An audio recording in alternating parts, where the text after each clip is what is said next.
But to you. Then you add a fist say. A fist to say. Then what? Not $1 million shall account. Amen. I'm a wire mouth from a 10.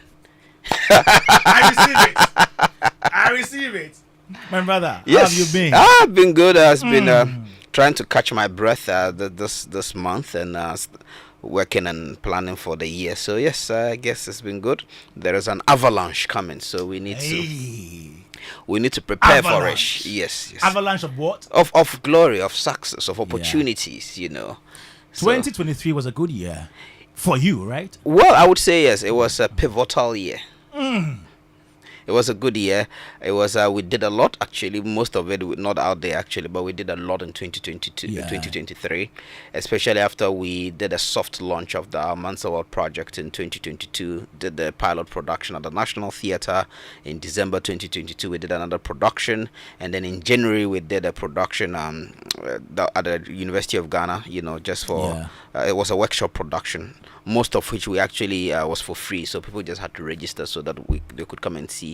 And then we worked on our international partnership for the whole year, which was a labor of love. One of these days we'll tell the story. And then we achieved our major international launch at UNESCO headquarters in October. Yeah. And then from there we went to Egypt for the Inter-Africa Trade Fair by Afro-Exim Bank. And when we got back, that was in November. And when we got back December, I was out for COP28, in Dubai for the 2 weeks period. So by the time I came, I was, knackered. You were just moving around with your briefcase, yeah. Well, I mean, yeah, I had. I love the. Oh my legendary briefcase. Yes. I've had it with for all so your files and your documents and proposals. My briefcase that I was told that if it's stolen, it's only papers they would find. But of course, those papers it's doing wonders, man. Ideas, yes, yeah. And so 2023 was good in terms of for at least where I'm concerned, my work, my exposure, my networking, and 2024 we hope to take it a notch higher. Hoping to take it a notch higher. No, but we are going to take it a notch higher. God willing, yes, not even hoping. Yeah. What are you going to do? Oh well, I mean, so currently we're exploring. As I said, I mean, when we launched the Mansa World, we mentioned that it was all about exploring opportunities, for Ghanaian theatre. In fact, that has been my single obsession for the past 10 decades since I started work by JK. It was how do we package and tell our stories in such a way that they'll be globally competitive product? How do we get the right investment to create the right product that can compete on a global scale? So when I decided to just focus on Mansa World, that was from 2017. That has been my obsession, to open international opportunities, to get the right investment. I mean, we need to raise millions of dollars to be able to create products that can, travel, tour the world, that can find themselves in some of the big theaters of this world, like the Broadways and the West Ends and all of that. So this year, we are planning to further intensify those efforts. We'll definitely have some major international engagements coming up. A couple of them already confirmed, but I would wait until the right time to spill the beans. Maybe I'll give you an exclusive. Yeah. Yes, right but here. I think that one of the biggest lessons that I've learned is, on this journey is that if you are consistent with your vision and your effort, over time you see the results. And I think that people in Ghana can see that ours has been an organic growth. I mean, there's a vision I have exactly my team and I, we've been on for so many years, almost a decade now. Next year in fact, we're already in the decade of Work by JK, because we launched Heritage Theatre Series. Soon? Yes, we launched Heritage Theatre Series in 2014, and then we did our first show in 2015. Yeah. So as it stands now, we're in the year of our launch. So that's just 10 years of actually trying to push, theater on an epic scale. And we're also excited about what is happening in the industry. So next year, we're actually going to bring back Work by JK. We'll have to do it, even if it's just for sentimental reasons, to mark our 10th anniversary. If we're not too busy with Mansa World, but we ought to do that. So this year, we're very excited about that. Talking about what is happening in the industry, specifically in theater. What are your projections for this year? No, I think that if you looked at last year, there's been I don't know if I would say a renewed zeal. Yes. For theater. Where did that zeal come from? Well, I mean, I think that I just obviously because there's a number of activities, theater shows happening. I mean, Nashoka has been a great lover for the theater. One of the best decisions she did was to partner with George Quay. So they have also injected a new excitement into the scene. Obviously, I also think that just the work that we do, because I've had a lot of our producers talk to me that like we're being inspired by what you're doing, just by the fact that we're opening up other international opportunities. You know, taking a whole team of 60 out of Ghana to do a major theatrical performance in Paris. I'd like to think that it's also helped to, you know, energize the entire theater scene in this country. And I mean, and also the genre that I've been in. I mean, we've been on this genre for over a decade. We see that now there's an interest in that genre, right? In terms of the genre of epics, you know. Hitherto there was a lot of comedy, you know, and all of that, but we can see that there's also a variety that is beginning to emerge, which is good for the industry. Exactly. You know? So that I think is also exciting. So I think that this year actually we're going to see a number of epic productions. And most importantly, you know, it's very capital intensive. Yes, it is. I mean, and so the money aspect, as in people coming on board to support you guys, is very, very important. It's very, I mean, for all the years that we ran Rock Budget, we never made money. I tell people that Work Bejeke as a theater product, we were always in deficit. The first time I did Work Bejeke in 2015, our budget was 250,000. Thankfully, we got Keysop to give us 100,000. Right? I could have kept that production under 100,000. I was like, this is not the production I want. I want to create an epic that people would sit and love. So I went all out. You know, that was the time I had to sell my bands. There was a lot of sacrifice. I know the leaders will tell the story, right? But yes, you know, but if I hadn't done that, I tell people I wouldn't be doing Mansa World today. Because when I tell people my vision for Mansa World, the track record that I have to show that, yes, I want to create the world's biggest theater production, I want to create this African epic, is because I did Work by Jeke. And because people saw Work by Jeke and they saw the quality. That was the foundation. It was a foundation. I mean, there's about 15 articles were written when we did Heritage Theater Series, just on our first production. And it kind of like showed us what was possible. So, but the production in itself never made money. I was in constant deficit. Like, since I've started doing this, I don't think I've ever had a point in time where I've had savings in my account. Hey, George also said the same. And I keep asking, why do you keep on churning out these works if you don't get money? No, because for me, I know where I'm going. It's like a rocket, you know, that is, you know, on the platform about to take off. It takes a while to put the rocket together and then to heat up the engines. But when it finally takes off, if it doesn't explode, you know that it will pierce the heavens. So for me, if you look at the trajectory of my work, this Mansa Musa that I'm doing today was in Work Bejeke. If you see the first Work Bejeke that we did, we introduced the character of Mansa Musa, right? So it's been the consistency of bringing this vision to life. So we've been assembling our rockets. Now I feel the rocket is almost assembled. We're at a point that we are, you know, heating up the engines. Our rise will be very meteoric, you know, so to speak, you know, and I think that is going to be very. Once we get into the space and we get onto that commercial, you know, offtake, I think it's going to be amazing. I think that we're going to create one of Africa's biggest and most successful cultural and entertainment products. Thank you, Chief Moomin, playwright and poet, John 99.7 FM, 35 minutes past 3 right here, and we're talking about tourism, art, and culture, giving or making our projections into 2024. Let me go on the phone lines now and speak to Kojo Preko Dankwa, who is convener for FOCAP, Foundation of Concerned Arts Professionals. And I also have on the line, I have Nana Otuowa Hine-Champon, Executive Director of National Commission on Culture. Let me say hi to them. Good afternoon. Good afternoon, brother. And I trust you are doing well. Yes, I'm okay. We are fine. Nice. Let me start with you, Nana Otu Owahine Champon, who is the Executive Director of National Commission on Culture. We know the mandate of your institution is to make sure that you safeguard our culture, our cultural identity, you promote it as well. Let me ask, for the past years, would you say your mandate has actually been fulfilled? Thank you very much, and greetings to the panelists at the studio and all your cherished listeners. National Commission on Culture, with the mandate to manage from a holistic point of view the cultural life of Ghanaians. Yes, over the years, I believe that the Commission has not done bad at all. Exhibited and then fulfill its mandate to a greater extent through its regional centers for national culture, running various programs and activities towards and fulfilling this mandate. Because all the regions also have their districts where we have our people that they work with.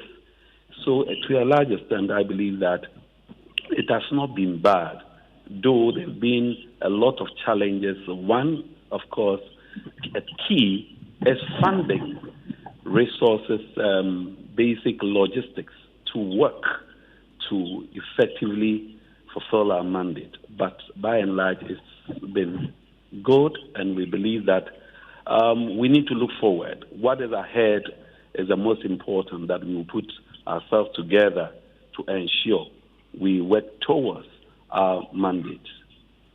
One thing that I know you are doing is putting together the cultural policy, and I know it's something that people are looking forward to having this particular year. Can you give us updates on how far you've gone with putting this together? Thank you. I must say that, yes, the review of the Ghana culture policy, which was it was done in 2004 during former President Kufuor's time under the leadership of Professor George Hagan, who was the chair of the commission.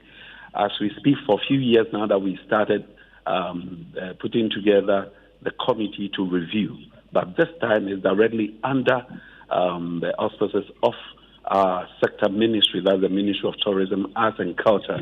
So the commission is a key part as part of the technical team reviewing it. As I speak with you, we have put together a draft policy. Now we have zoned the country into 4 sectors, and then going around to engage practitioners, artists, and the general public for their input, so stakeholder consultation or engagement. The first one has been done last year, latter part of last year, in the Sunyani Bono region, taking care of Ahafo and then Bono East regions. I know on the 25th of this month, that is just next week, the second one will happen in Tamale to take care of the 5 regions in the northern part of Ghana, to engage all stakeholders, to solicit for their inputs and all that, and also, first and foremost, to share with them what we've been able to put together, and then if there are any gaps, various artistic areas and domains, and policy makers to seek their views into this. And I know one will also be in Central and then Western region area, and then probably another one in Accra, though Accra has had one early on. So this is the stage of the cultural policy. So next week, 25th, the second stakeholder engagement is happening. So we want to use this platform to say that wherever we find ourselves, when there's a time to engage, let us all rally around to give our input. But beyond that, I believe that we will still share for others who could not be captured to also share their views. Okay, thank you very much, Nana Otuawahine Echampo. I'll come back to you for us to have more conversations on culture. But let me go to Kojo Prekudankwa, who is convener for FOCAP. Kojo, so we are in 2024. It's an election year, and you are somebody who is more concerned about policies of this industry. You and your team, I mean FOCAP. This particular year, which policies do you look forward to seeing being implemented? Well, I think that one of the major pivotal things that we really want to look at is what we just touched on, that is culture. Because we think that policy, when it comes to culture, is weak. We don't have any direction. Nobody has really given a focus to it for the past how many years, God knows. And we all know that if people are missing when it comes to culture, then everything below the line is dead. And that is the more reason why the influx of other culture through creative art in terms of movies, telenovelas, and everything is eating up the country with that speed. So for us, we think that the speed that Nana and his team are using, even though they promised us in 2016 that they were going to have this thing reviewed, We are now reviewing it in 2023, 2024, which is late. But notwithstanding, we hope that latest by first quarter of this year, we should be done with that. Again, stakeholders meeting that they're doing, frankly, we have not witnessed or seen any major stakeholders meeting that they're doing. If they do, then the media should be involved so that we know exactly what it is that they're doing, that people are talking about when it comes to the draft. We have read the draft. I have read it back to back. We have sent our reservations anyway to them to really look into it and really change certain things. We think that it should be part of the review or the draft policy that they have. One of the things we're also looking at in terms of policy direction for this 2024 and beyond is that if government can even put a halt to all these promises that they made in terms of building all the theaters and all that, and rather focus on what they told us they wanted to do from 2016 to 2018. That is data. We think that the major problem the policy makers of this country are having in terms of creative art is that we don't have the data to show. We don't have anything to tell the policymaker that this is who we are. Even though promises were made, people started doing data in terms of Socrates, and then the ministry in itself, Mark also came to spoke about data and all that. We believe that should we get enough data to prove to the policymaker, even if they use this whole year to really restructure, to really position us, to really let us know that the domains that we have, these are the numbers that we are dealing with. Just as they told the select committee in Parliament with the 2024 budget that they're going to spend some form of money when it comes to music in this country, we're asking, what data do they have in determining what they want to use the money for when it comes to music in 2024 budget? So if the committee is not requesting for certain things of this nature, we will have problem. A typical example again, we had Mark again coming out to tell us that Creative says that they don't want the studios again. We ask ourselves, well, should you wait for 1 or 2 or 3 people to tell you on radio that we don't want the studio, or you are working with data? If indeed you are working with data, then some of the promises that they give us, for instance, building studios across the country in terms of Tamale, Takrady, and Accra, would have materialized. Then would have seen exactly what they want to do. If we had data, he wouldn't have come out to come and tell us that we don't do enough events. Therefore, building amphitheaters with a large capacity, we don't need it, but we need a small capacity. So for us, we think that 2024 into 2025, if government can spend enough time to really see to data, I think that major or majority of our problem when it comes to the creative art will be sorted, with speed for us to then understand. Because if teachers, nurses, everybody, in terms of even GPR2, is even shaped well to have a stronger force to reckon with, then we think that as FOCAP, data is one of the major things that we think that government should spend time on and fix it so that we can then understand that we have so much enterprises when it comes to the creative art, and therefore this is what government we have. These are the people that we really want to deal with, so you need to do it. It's interesting. Structures have been done. Now we are not going to fight for structures again because we have gone through that regime. We have all the acts. Act 1048 is working, even though we don't have the person legally doing it, but we have NFA, which is legally done. We have GAMRO, we have ASOC, which are dealing with which are collective management organizations that are dealing with audiovisual and music. What structures again do we need? I think the best thing that we need to see government doing for us is to now deepen the attention when it comes to data so that we can really register the enterprises under the creative art, just as Ghana Tourism Authority has done when it comes to their domain or the agency, because they can be able to tell you the number of enterprises they have registered, the number of enterprises that they are dealing with. But when it comes to the creative art, we do not have anything of that nature. So we think that focusing on 2024, the pivotal thing that they need to look at is to finish with the cultural policy, which for us, we need to use it, because what happened to us in 2004 up until date is that we never utilized that cultural policy John Ejikumu did for us. Exactly. So as we speak now, it's not Good. as though we don't have a cultural policy. We have one. Yes. Until a new one is put together, why don't we make use of the old one that we have? Exactly. I agree with you. I mean, Kwame, I agree with you perfectly. We have never touched it. There are so many important things within the 2004 cultural policy that we never touched on. So many things that would have brought us revenues and make us look good when it comes to culture. We never did.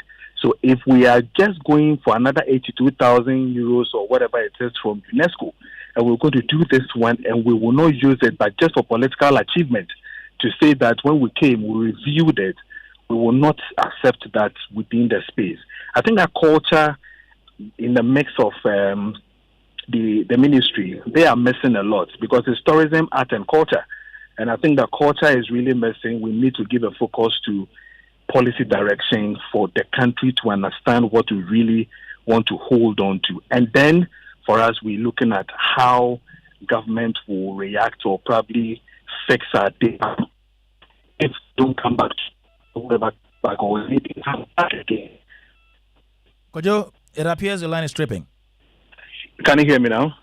Yes, better. Okay. So I'm saying that even if we have any other government coming in and they see that we have data, they see that we have what it takes to fight for certain things that we need to fight for, I think they will even get that particular credit and will hail them because we have done something positive for the industry. Kojo, we are in an election year. Yes. Politicians will come with their promises. What advice do you have for creative industry people?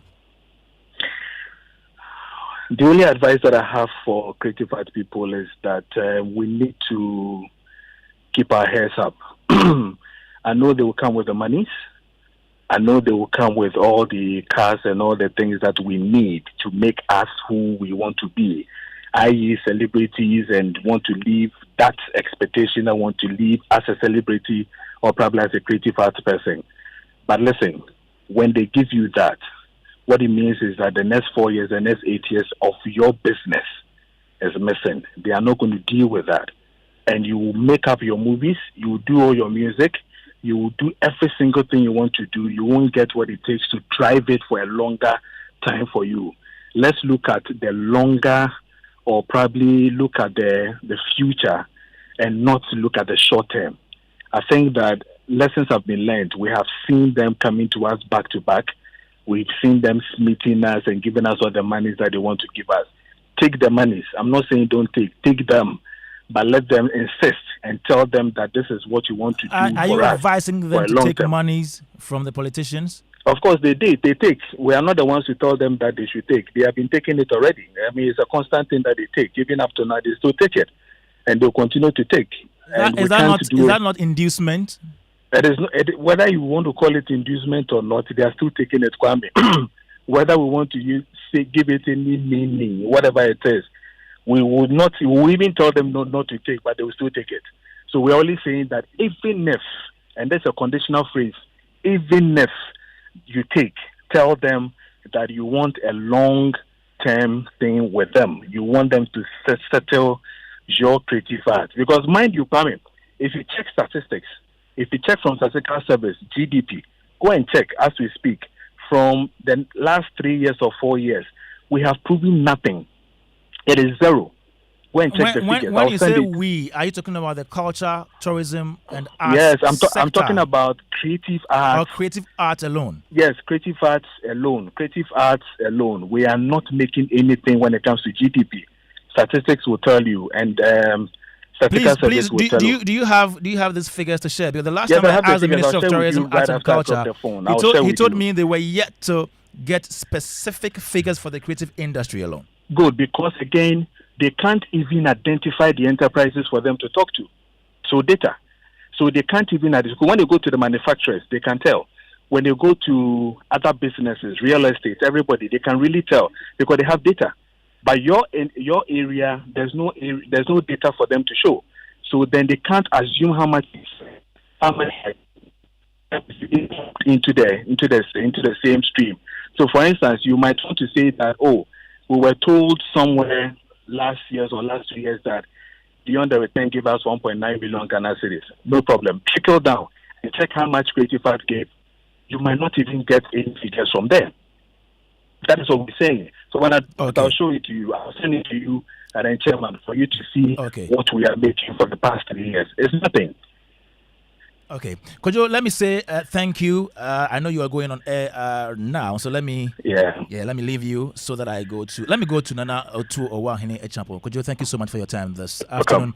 Nana, with regards to the cultural policy, we have a current policy which was put together in 2004. So are we saying in the event that this new policy isn't put together, isn't out even this year, we are not going to use the current one? Are we not going to utilize it?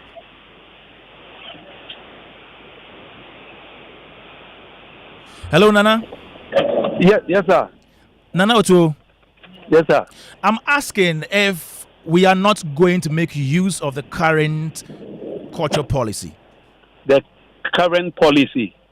The one which was established in 2004. In the absence of the new one, how well are we making use of it? Yes, apparently. Go ahead.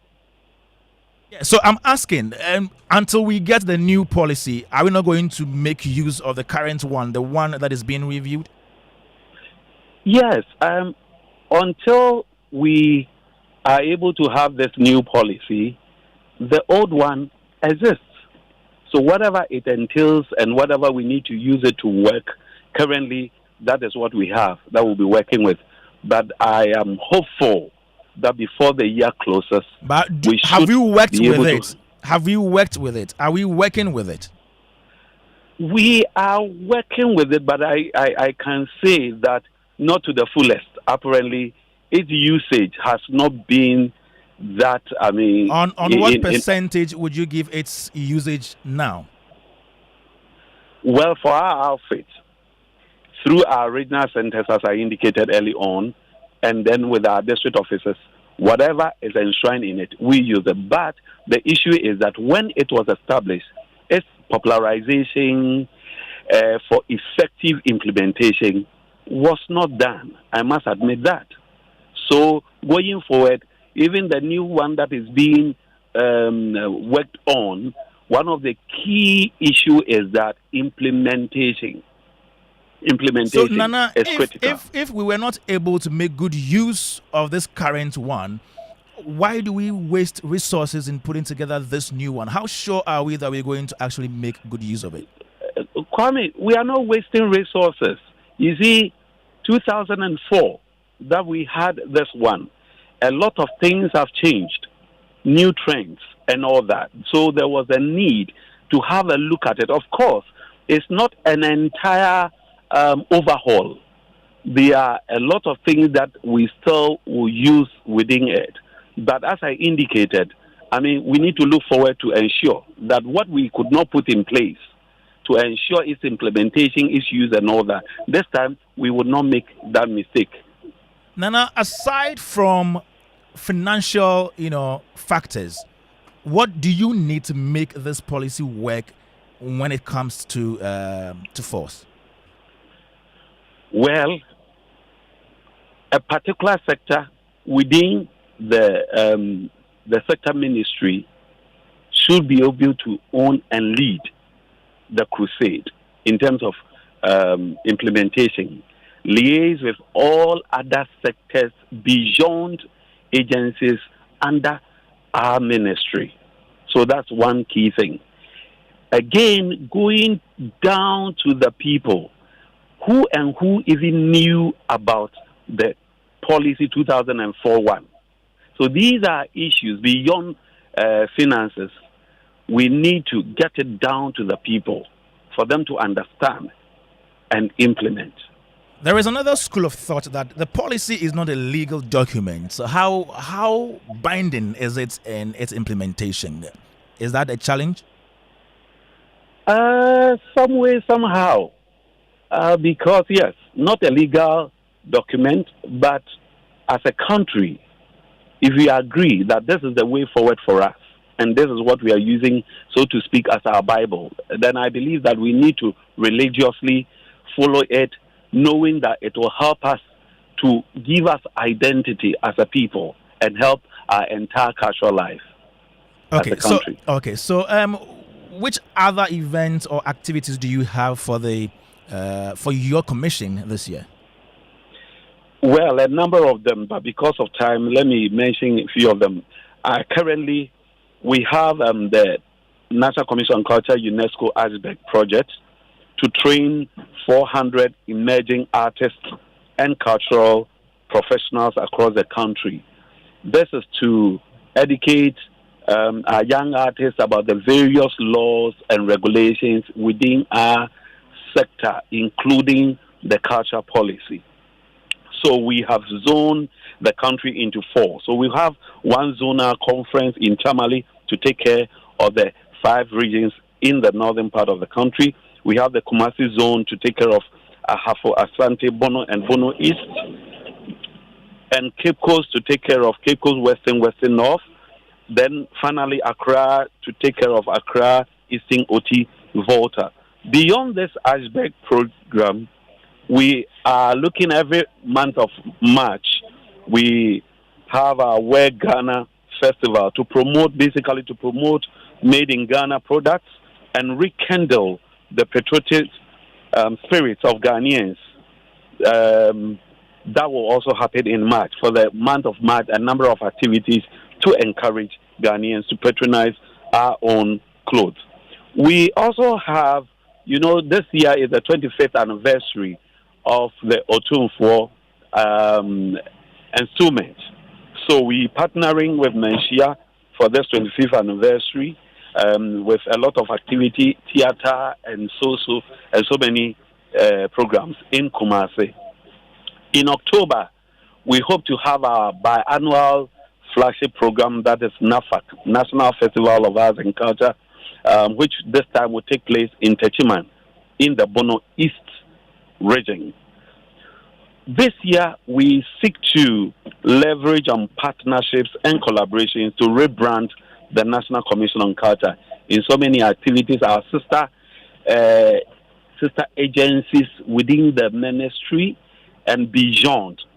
Beyond, for instance, we are in an election year. We seek to partner and collaborate with the National Commission for Civic Education, NCCE, during this electioneering year to ensure that there is peace. We have our own role that we will also play, theater for development and other things. Do you have funding for that, or you're yet to seek sponsorship? We do not have the funding. That is why we're looking for collaboration, so that if I have one city and they have one city, we can put together and then be able to execute some of this program. Of course, we put some proposals together to see to it that we can have some funding for them. Just next week, we're also going to have a literary and book reading event in collaboration with the Algerian Embassy. This is part of the World Book Capital that Ghana was named from last year. Yes, so next week we're also going to have that. Okay. And across the country, in all our centers for national culture and the district offices, we'll have marketable skill training programs that will give about 1,500 unemployed and vulnerable youth. So training in various artisanal and artistic areas. So these are a few things that we have. But one key area that we are also looking at that the NCC want to spearhead and push is even the agencies within the Ministry of Tourism, Arts and Culture. It looks as if we are working in silos. GMMB is doing their own thing, GTA, Commission on Culture, Folklore Board, and all that. We want to push this agenda, that we need to come together and collaborate and work together as agencies under the ministry. Nana, how are you going to ensure this collaboration? This will come from our minister. So we seek to engage our minister because he is the head of the sector. So that if the minister is bringing all of us together, and then we identifying our various peculiar mandates. But these mandates are not on their own. One flow into the other. I believe that when we meet at the round table with the minister, we should be able to, work together under the same ministry, tourism, arts and culture. What I do will impact GTA. What GTA do will impact NCC, and so forth. So these are things that we are looking at in the course of the year. However, all our regional centers for national culture have their own peculiar programs that they will be running based on the region. Volta region will have peculiar programs they will run different from Asante region or Upper East region. And then in March, we also collaborate with the Ghana Culture Forum to have their annual culture week, where there will be a number of activities and all that. So there are a number of them that these are a few off the top of my head that I want to share, that these are things that we want to do. But then we can put a comprehensive program and then share with you probably next week. Yeah. Great one. Nana, before you go, how well are you captured in Ghana's fiscal budget? Come again? How are you captured in the fiscal budget of the country? Captured in? Budget. Budget. Ghana's fiscal budget. Yes. Kwame, that's a tough one. It's difficult talking about when it comes to budget, because I will always say that the culture sector is the least budgeted for, and then every year we need to push for it. So it is a challenge. It's a challenge. Hence, some of us, we cannot just sit and complain. So the strategy is to work hard and leverage on partnerships and collaborations. Yeah, honestly. So have you given feedback? Have you given your concern to the rights authority? Oh, of course. Everything that we do, we work directly under the ministry. So everything that we do is channeled through the ministry. So when it comes to budget hearing and everything, our budget is part of the whole ministry's budget. We go and defend and so on and so forth. So you will send maybe 1,000 Ghana cedis as your budget, but at the end of the day, maybe you receive, let's say, 400 cedis or 300 cedis. That's the reality. Please, are you just citing examples of these are the figures? I'm just citing an example, just as a scenario. Are you saying the real figures are more than this, or they are lesser? Oh no, I'm just citing example using 100 cedis budgeted for, and you getting 40 cedis. Yes, yeah. How much do you get though annually? It is difficult to say offhand. Probably I need to consult my finance team to let me know. I can give you at a later date what we have been budgeted for this year and what has been approved. Yes. Okay, thank you very much, Nana Otuo Owahene Champon, Executive Director, National Commission on Culture, still here on Joy 99.7 FM, and we are doing our projections into culture, tourism, and arts in 2024. You can send in your messages right now, 0551111 and 997. What are you looking forward to happening in this industry? Music, film, fashion, culture, tourism, everything, poetry or theater. Let me welcome into the studio my uncle. Okay, my old uncle is not in yet. Hey, not old. My elder uncle is not in yet, but my real uncle is right here. Francis Doku is CEO, Plugin Media, and host of Africa Rising. Is an African travel and tourism podcast. Uncle Francis, Afishiapa. African committee, Kwame. Na me bring idea way. Oh, Say umefie enti obefia. It doesn't move from the house. So wafa nso abronya de nkoma wafa ase. Obefia na wafa de ama. Ananya sana mama. Uncle Francis, I hope you're doing well. Very well, Kwame. Nice New to year, see you again. Nice having you here. Yeah. New year, and are you looking forward to seeing anything different this year when it comes to tourism, art, and culture? I hope to, but I think we've really seen how our tourism has been done over years. So even though we may have the hope, it looks like we haven't really, as I was saying the last time I mentioned, we haven't really differentiated our tourism much in terms of the products that when people come here they will experience. I mean, for instance, I was saying in December that we open our country for a lot of people to come here, and usually when they come, it's just that attending events, parties, drinking and a whole lot. But the terms of experience, we haven't really created much for them. So I hope that we'll look at when people come into our country, the products that they would experience will be different, this year. But it takes time to be able to develop that. So I don't think there'll be any significant change, in the products that people experience or different experiences people would have. This year. I mean, for instance, we've been producing cocoa for hundreds of years, and I don't think we have a very strong cocoa tour. I mean, like people, there may be some, but like a deliberate policy to ensure that when people arrive here, they experience that product that we have marketed or produced over so many years. I don't think we've been able to do that. So the experiences are not many. But I hope that we'll be able to do a few more than we did in the past year. I spoke to Kojo Prekun about policies that he's looking forward to being implemented this year. And he mentioned the cultural policy, he mentioned a number of them.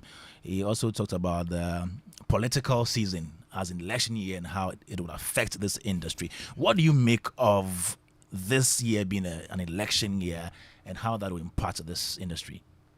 I think the last election year was 2020, right? But that was around COVID, so we didn't see much. Yes. We didn't see much of tourism. Tourism was in the lowest ebb in 2020. As you know, the numbers in 2019 were the highest tourism had ever had globally, and also in Ghana. 2019 we exceeded the 1 million mark in terms of arrivals, and we were told that we made over 3 billion. 2.5 billion. They're about in receipts. Yeah, we need to know the numbers. The target this year was for 3.4 million, according to the minister. Target for receipts. Okay, this year. You mean 2023? 2023. Okay. No, sorry, last year. We're New Year. Right? We're New Year. 2023 was 3.4 billion dollars in terms of receipts, and for arrivals we were targeting 1.2 million.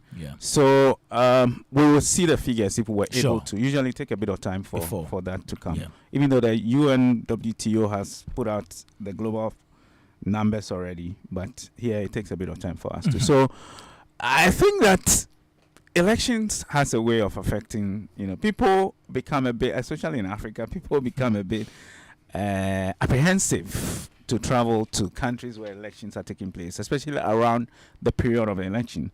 A lot of countries also give embassies in the country give out warnings or something like that for people to be careful where they go and all that. So it kind of puts a bit of fear, if you like, in people traveling to this country. But we hope that that will not be, because in this year I believe that we'll come back with December in Ghana with a lot of activities happening.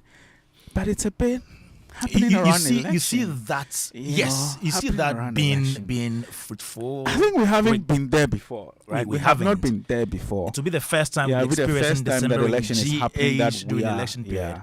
We are inviting a lot of people. So I think we may have to be a bit more cautious in terms of what the numbers will be. And I hear the president, Nana Akufo-Addo, PG Lang, and Global Citizen are coming to Ghana later on in the year with an event called Move Africa. Yes. Yeah, Move Africa was in Rwanda last year. Right? Yeah. So and this year to be done in Ghana and Rwanda. Yes, simultaneously as well. So I think Ghana has put itself out there as a destination for parties, if you like, events on the Pan-African scale.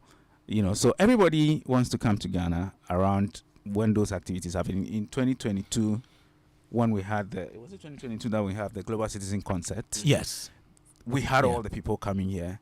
And so I believe that this year also will be. My issue only is that around December, if it's getting close to election, it's a bit. So it's good that this one will happen a bit earlier in the year, than going towards the very latter part this of year's year. election. No, the Move Africa. Okay, Yeah. do you know the date? I'm not sure the date is out yet. Last year happened around October. Yes, the one in Rwanda. So, the one in Rwanda. So if it will be around the same time, then it will be. But before I think we need to check to know if this will be a bit early. I think this is a bit earlier in the year than even that time. So yes, we'll have the people coming. But I think there are a lot of activities that take place. These days, tourism revolves around events. Tourism is around events. Some people may travel just because they want to experience what happens to the country. But it spikes around events. So there are a few events that I believe would drive this destination very much. I mean, for instance, when Nana Oto was speaking, he mentioned the anniversary of Otumfu. Okay, yes. I think that's a very, very big one. Very, very big. I mean, it depends on how it is organized. I'm sure a lot of people from outside the country will come in. So that would help drive our numbers. Again, it becomes what are the activities that when they come, they experience, So there must be some deliberate, way to when people come, what they experience. For instance, Ghana is hosting the Africa Games this year. It's in March. Yeah. That's just about 2 months ago. Yeah. 2 months away. I don't know what plan we have to engage all the people who will be coming here, because that's it's about 3 weeks. It's about 3 weeks. So there's a lot of things that could happen around that. And those games are not only the things that when the people come here, we want them to experience. For instance, I know people going to Côte d'Ivoire. Some are going not just because of the football. They're taking opportunity to experience that market. People are going to Grand Bassam. They're going to the beach in Côte d'Ivoire, Abidjan. And same concept as the funeral tourism. Absolutely. Yeah. Taking advantage of the soccer to go tour. Yeah. Yeah, I think the last time we were here, George and John mentioned how it should be. It should be, even if it's funeral tourism. It's approach. It's not just that anybody dies and then it becomes a tourism attraction. It must be properly done like it. But I think the idea is there, but how you implement it becomes a thing. And our problem has been implementation. Our problem really has been how we implement things, especially when it comes to tourism. Some other markets have been able to properly look at what events are happening and how they package, tours around it. Because, Kwame, there's a difference between travel and tourism. You can travel to a place, but you may not properly experience a place in the manner that if it is tourism, you experience it. So I think we need to take advantage of the activities that will take place in the year and see how maybe the GTA and some of the tour operators can bring out, plans that will help be able to push tourism. The last time I was here, I remember when we mentioned that tourism is the 4th largest foreign exchange earner. Then we found out it was the second. Tried to correct us. And I've heard some people also say that. But Kwame, I haven't seen any evidence that show that tourism has moved to number 3. I have not. I've even looked through the budget of... okay, I cited that because we went for... I think I went some people have mentioned Philip, and then it was mentioned during that. All that I've heard is editors meeting. So I just want to know: has tourism knocked off gold, cocoa, and oil to become one of them? To become number 3? According to them, that's. But there's nothing to show. So can we see that? Because I'm saying that there are a lot of things happening in the spiritual realm. I am saying that it's not to doubt it, but to say that if it helps, because we've always said that. Even when the minister was vetted, he mentioned that tourism is the number 4. Yeah. So if something has happened, it must show somewhere that this is it. It's not just officials mentioning it that this is it. This is it. Where is it? Where's the evidence to show that tourism has moved from number 4 to because it's a big deal, and we need to know very well that this is the evidence that shows that tourism has moved to number 3, because there's a lot we need to do to be able to get there. In fact, the minister mentioned at his vetting that he wants tourism to become the number 1 foreign exchange earner, and that's a big target to take off gold, cocoa, which have been for hundreds of years, the biggest earners. I think that there's more that we would have to do to be able to move to that stage, because the little things that we leave that we don't work on to make us get there.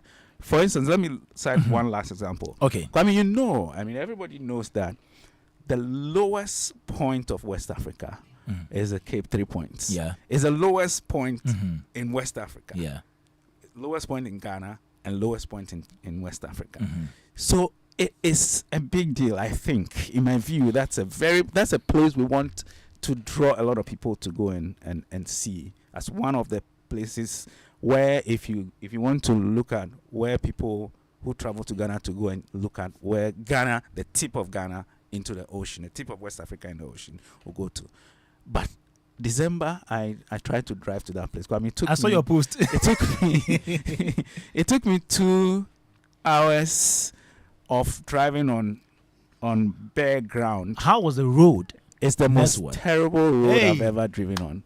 It's the most terrible road I've ever driven on, Kwame. Like, I was praying that at some point I'll hit the asphalt. But no, for about 2 hours, driving dust. And I was just lucky that it didn't rain, because then you get stuck in there. When I got there, the gentleman who was supposed to be the caretaker of the place, he mentioned that people are not visiting there again because when they come, they said the road. Yeah. So it's only a few people who stay in the resorts close around that area who just walk and come and visit, the place. But nobody's doing tours to that place. So I'm just saying that there are things that we need to look at if we're going to be a tourism destination where tourism will become number one foreign destination. And there are many things that we've left that we need to be deliberate in fixing to make us there. So many of those places, tourism attractions in the market in this destination have terrible access. Yeah. Whether road, whether any things that lead there. Some of them, I think the GTA have done well in trying to improve, like in Tampo and some other places. But there are so many that GTA needs to work with the other, ministries and other areas like forestry, like monuments board and all that to be able to fix, to make sure that we put ourselves out there to become the destination that we want to be. For now, I think we are a bit way back. Thank you, Francis Doku, touching on the tourism bit. We'll be doing a 360 conversation on this particular one, touching on the other fields, comedy, music, talk about film, theater, and all. Let me go to Chief Mumin. And Chief, so I don't know if you listened to Nana Otuo Wahine Champon and Kojo Preko Danko. Nana Otuo was responding to the cultural policy, one thing that is dear to the heart of the industry. And we were asking, we have a current cultural policy which was put together in 2004. We are waiting for the new one to be established. Until then, why don't we make use of the old one? Why do we still say that we don't have a policy on culture? Do you think, Chief Mumi, do you think that we need to make use of the new one until the old one until the new one comes, or maybe just because we think it is prudent for us to amend or review it, we should wait for the new one which fits into the new era to be out before it becomes operational? I mean, there can't be a... What's the word I'm looking for? There can't be a vacuum, right? Lacuna. Yeah, guy's favorite word. Lacuna. There can be a lacuna, right? So if, we are waiting for a new cultural policy, it stands to reason that whatever is available is what we would use, no matter how imperfect it is, So for me, it's straightforward. I mean, but that's not what I'm even very much interested in at this point. I wanted to pick it from Francis Doku's. Okay. But to answer your question, yes, if there's an old one that we can implement as we wait for the new one, why not? I mean, for me, it doesn't sound like a very contentious issue. Okay, now to Francis's submission. I think that those of us in this space have always, advocated that yes, there's a huge opportunity to expand our tourism receipts and also the arrivals into the country, and that yes, we can make tourism the number one earner of our economy. Then some deep-rooted thinking has gone through. We would commend, GTA, the Ministry of Tourism, for the work they have done in helping to brand Ghana, but we are far from realizing the dividend. When you actually go down to the statistics, right? So I just pulled out the report, and there's, first of all, there's an organic flow of people who come into the country. So when they look at the visitations, they look at everyone who has come into the country, and it's not everyone who is coming because of tourism. People are coming for business, for education, for conferences. People are coming for their families, Ghanaians living abroad. So there's a natural traffic. So for me, the devil is in the detail, right? How have we moved the needle in terms of those who are actually coming to experience, let's say culture or tourism? And I can just go through the figures per GTA's own report. So this is 2022. These are the categories of people who came and for what purpose? For business. 24%, of arrivals were coming in for business, some kind of business deal. So you must know that the Chinese are part of it, because they come a lot to do business. And those guys don't give a heck. They don't care about your culture. They are coming to make money. They are bringing the champagne or whatever fang it is nowadays. I hear they are even producing it. They are coming to extract as much as they can. Not the Chinese, I'm talking about those who come to do business. Some, of course, legitimately, but also we know that there are a lot of underhand dealings. Now, about 19% come for visits. So let's say people who have families here, Ghanaians abroad, those who have to return, some of them maintaining two families, one here, one there. They would say ostensibly for papers. So 19%, right, for visit. Transit, 7.9%, just so that they can transit to other countries. Holiday vacation, we have 12%. Who come from holiday vacation. So that's a number that we should keep in mind. We have conferences. 10% come for conferences. We have teaching and studying, 8%. Government affairs, 1%. Culture, 1.3%. Health, 2.1%. Others, 5.7%. Sports, 3.3%. So 1.3% purposely state that they are coming for culture. That means there are more people who transit than people who actually come in just to experience culture. And if you add that to say probably if you add that to the holiday vacation, let's just add that one. That means about 13 to 14% of all our arrivals are actually coming in to experience some kind of holiday, culture, entertainment, what have you. So the biggest is business. Yes, the biggest is business. The biggest is business, which is 24%. And then followed by family visits, like visitations, 19%. If you add the 19.9 to the 24, you're probably looking about 44% of people, almost half of the numbers, coming in because of visitation and business. So it tells us that there's really a huge potential. Because I'm sure if you take some of the biggest tourism markets like in Africa, like Egypt and Morocco, you'd realize that you find a huge percentage who are actually coming there for the tourism. Yes. So what it means is that even if we didn't do anything about Ghana's branding about tourism, at least some of these numbers we're experiencing will still get it because they are coming for different things. But obviously they also say that tourism will cut across. You have health tourism, education tourism. If you want to expand it, agri-tourism, the numbers will look good if you expand it that way. So the point I'm trying to make is that there's still an avenue to expand the people who come purposely because there's they want to experience some history, some heritage, some culture, some art, some entertainment, the value that we are promoting now. So I for me, when you look at these numbers with a more sober outlook, then you'd know that there's a lot of work to be done. But as I said, some of these things you build excitement and you hope that excitement would lead to conversion. So how are we converting Ghana's brand equity on the global stage? But one thing I also think that we have to always think carefully through, because there's this whole positioning of Ghana, especially to the diaspora, come back, return, invest, buy land. If we do not manage it very well, it's going to cause tension in the future, and we've been saying this a lot. Because asking people to come and resettle, to buy lands, there's beginning to be a pushback that we would price, or is it overpriced? What is it? Overprice the living standards of Ghana beyond beyond the affordability of the ordinary Ghanaian. Because now if we have a lot of these people come in to buy lands and buy houses, it means prices are being jacked up. So the ordinary Ghanaian is going to suffer. And if we don't manage it well, to come to a time that the population is going to push back against people coming in.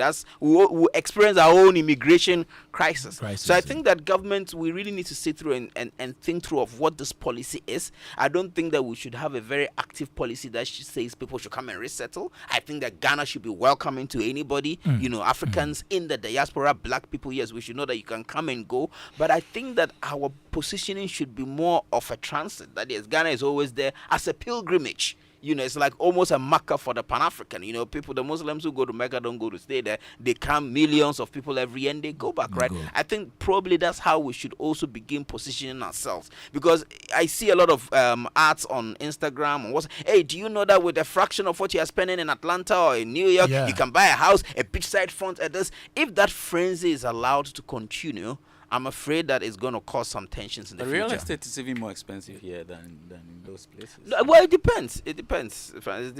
I've heard that, but it depends. Relatively. Generally, but if you look at per capita, if you do a per capita analysis, I'll agree with you. But what you can get, $250,000, $300,000 for, in a prime, let's say, beachside front property. Beachside is so expensive. It's expensive. Anyway, so the last one I saw, someone was marketing some beachside property that with just $250,000 you can buy this house. You know that you need probably $1 million or so, or even millions to get some prime beachside property somewhere in the world, right? So my point is that we have to think through these policies very well so that they do not lead to unintended consequences. Whereas there's an opportunity to expand that's what I call real tourism numbers, we should also be careful the way we position Ghana as a resettlement destination for the African diaspora. Yes, by all means, let's be welcoming. Thank you, Chief Mumin. Joy 99.7 FM Showbiz A to Z. And today we are having a discussion on, we are actually projecting what's going to happen in the year 2024 in terms of tourism, art, and culture. And I have in the studio Francis Doku, his CEO of Plugin Media and host of Africa Rising, which is an African travel and tourism podcast. And we've spoken to Kojuprako Danko already, convener, FOCAP, and also spoken to the Executive Director of National Commission on Culture, Nana Otu Owahene Echampo. We have some more people to speak to. We'll be speaking to the Executive Secretary of National Film Authority, Juliet Ya Asantua Asante Ninoy.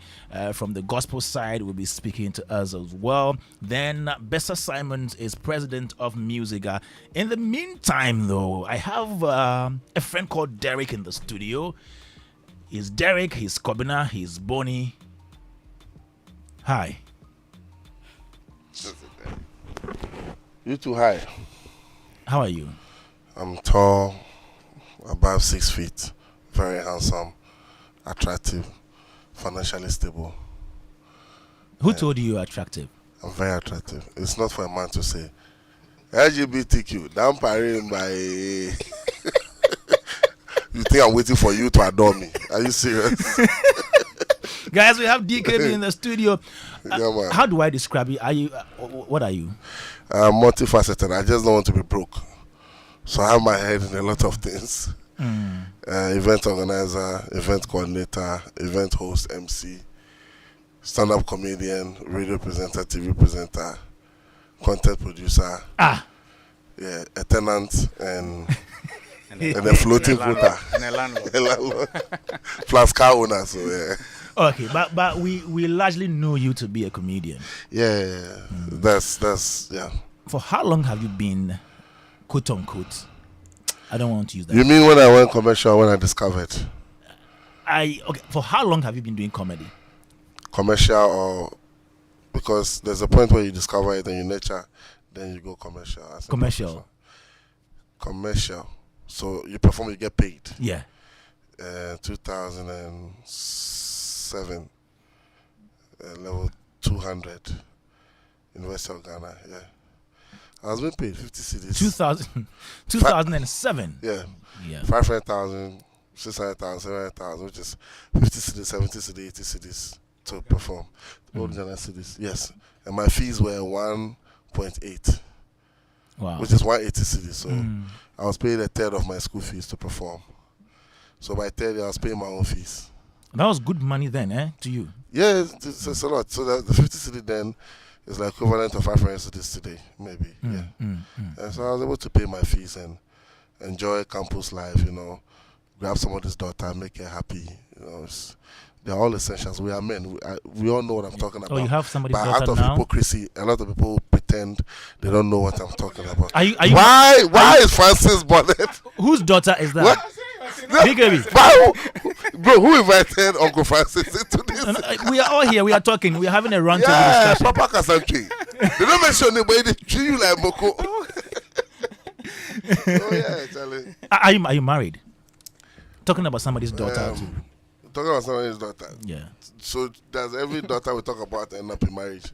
Okay. How many girls have you Which stage are you now with the Which daughter? stage? I'm stageless. I'm like last time. I don't know if I'm qualified. I'm going home. It will depend on Kivet. So my marriage will depend on Kivet or Mozambique. DKB, Yes, you studied agriculture and you're doing comedy. yeah, Have you benefited from comedy? a lot. I mean, I chose comedy. I decided to have a second class lower. You decided? Yeah, I decided, yeah. So How? I split my academic time. So if so I can have time to chase shows, to get more platforms to perform and perfect my act. Because I realized that in first year we were joined on campus by the previous graduates. No work. They were on campus with us. Just chilling. Second year, a new batch joined us. And then I'm like, am I going to join my juniors back in school? No. This is dangerous. And funny enough, me targeting second class lower, strong lower, 3.0 type, not Is it strong 1.9, lower? 2.0, no. 3.0 Lower is type. lower, please. Yeah. And then the painful thing is the lower bracket is very big. We had some uppers fall into lower. There were chambers in the lower. Some uppers fell into lower, and the graduation, they didn't know whether they should sit or stand. Yeah, so by the time we finished, almost 80% of the class had lower. So I had a lower with a career in hand.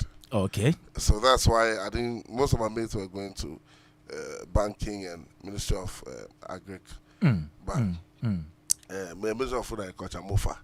But I decided to do radio, like media. Okay. So I went to do my service in a rival station. So Okay. yeah, and then I started building from there.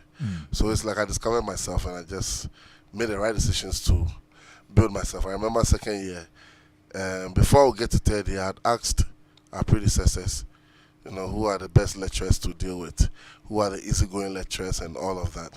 And then by third year, I asked the fourth year guys, when I come to fourth year, which lecture should I deal with? Which ones will not stress my life? So my mates were choosing sophisticated lecturers. I was choosing easygoing lecturers. And the thing is, when we finished school, the sophisticated lecturers were still reviewing their project work. And even some, you have to dot the I, and Charlie, some sophisticated topics. I remember when the topics were released second semester, third year, you see some sexy topic.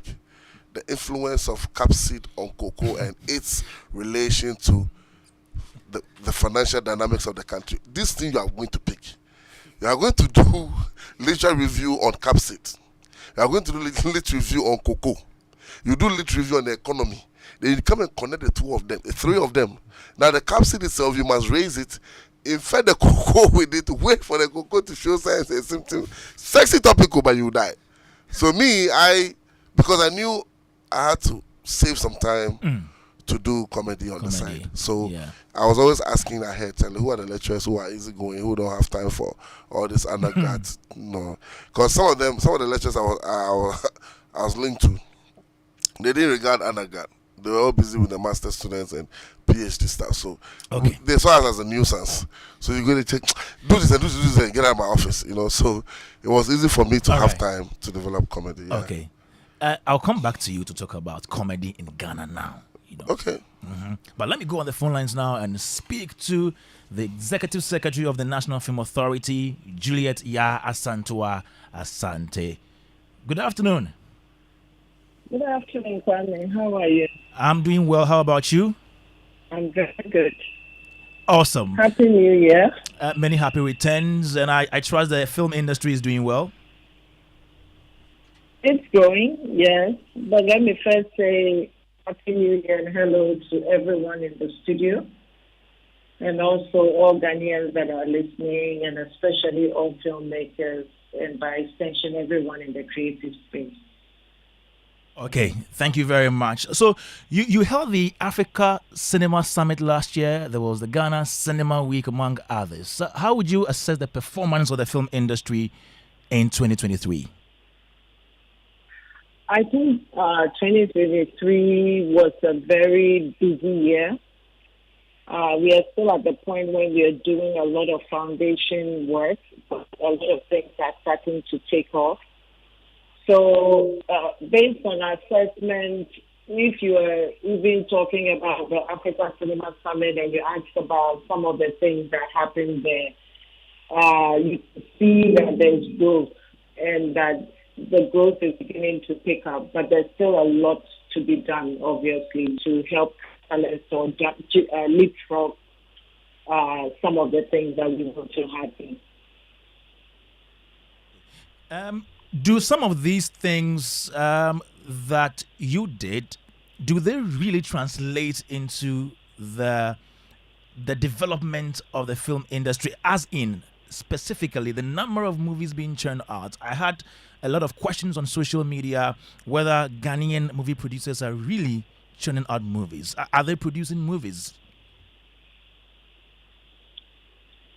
Well, if you put it that way, I think it may not capture the true essence of the conversation we are having, because fine, outcome can be, looked at in the numbers of movies that are produced, but you can have a lot of movies produced that are of quality, that are not traveling and all of that. So in as much as that is an important meter to put it by, I think we need to look at the broader picture. So we know from the UNESCO report, for instance, that Ghana is the second largest producer of content in sub-Saharan Africa after Nigeria. Right now, we are producing about 600.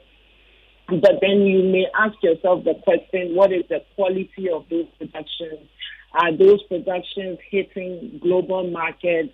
Are there infrastructure set up? All of those things. So if you're looking at it from that angle, then you can begin to expand the conversation. So for instance, one of the things we did in 2022, which we continued in 2023, was to set out as, to treat Ghana as a shooting destination. So what that means is that if anyone is looking to shoot a movie anywhere in Africa, we want them to come into Ghana to shoot.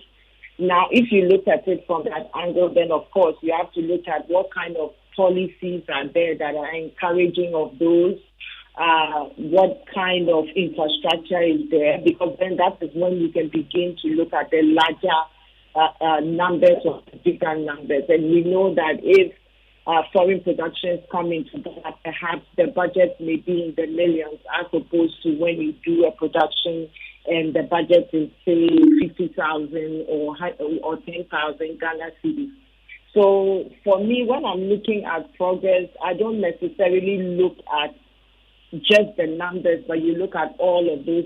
So for instance, if you look at the film industry, one of the things that we are really pushing, that we had even the president speak to during the Africa Cinema Summit, was tax incentive.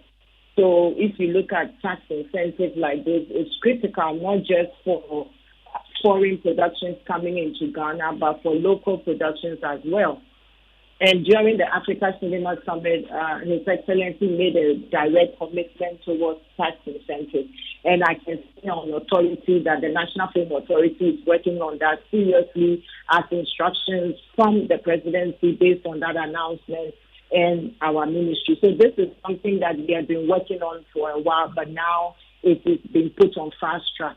What would that mean? It will mean that if you look at the tax element, for instance, if a local production is looking to bring in equipment to shoot, the tax on imports may be exempted and all that. And if you look at a lot of the local productions, they complain about bringing in equipment, at least the kind of equipment that will upscale the production levels and all of those things. We are looking at increasing funding towards films. According to the policy that we are working on, for instance, if corporates contribute to the film industry, or if you have product placement or all of those things, there could be some kind of waiver. If you're looking to attract major global productions, everyone will want some kind of tax incentive. And if you look at the sub-region, you can talk about Morocco, you can talk about South Africa, you can talk about Mauritius, and even more recently, Rwanda, that is putting out some kind of tax incentive. So those are the foundational things I speak about that are necessary to on before we can. Yes, Juliet, these are great ideas. These are great ideas, and I know about all these. But don't you also think that the concerns by the public about, the number of films or movies produced are justified? Oh, it's certainly justified. But again, to the point about numbers, if you just want me to say, 1,000 productions were made, and that will make you happy, then of course I could give those numbers, or I could say there's an increase in numbers. But I'm trying to give you a little bit of context to say these are the things, because we've come from a past where we just throw around numbers and we are like, we are progressing, but then if you really track or you go deep down, the progress is not foundational, and so they don't last. So I'm trying to give you a little bit of insight into the things that we need to work on that will bring about sustainable growth. So that's what I'm talking about. Okay, I know you speak a lot with to some of these movie producers. What do you reckon are some of the challenges, reasons we may not have had a lot of these releases?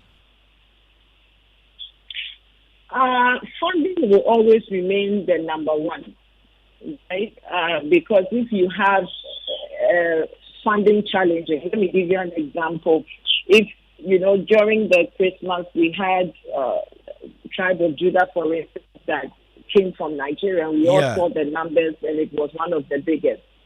If you look at the marketing budget for Tribe of Judah, I heard the lady speaking, and she will tell you that the marketing budget alone was higher than even how much they used to produce the film. And so if such a film comes out, if you take even a cinema in South Africa or a cinema in East Africa, they might call that lady because they say, hey, your film is not in our cinema. Your film has done so well. We've heard about it. People are going to the cinema, so can we have our film in our cinema?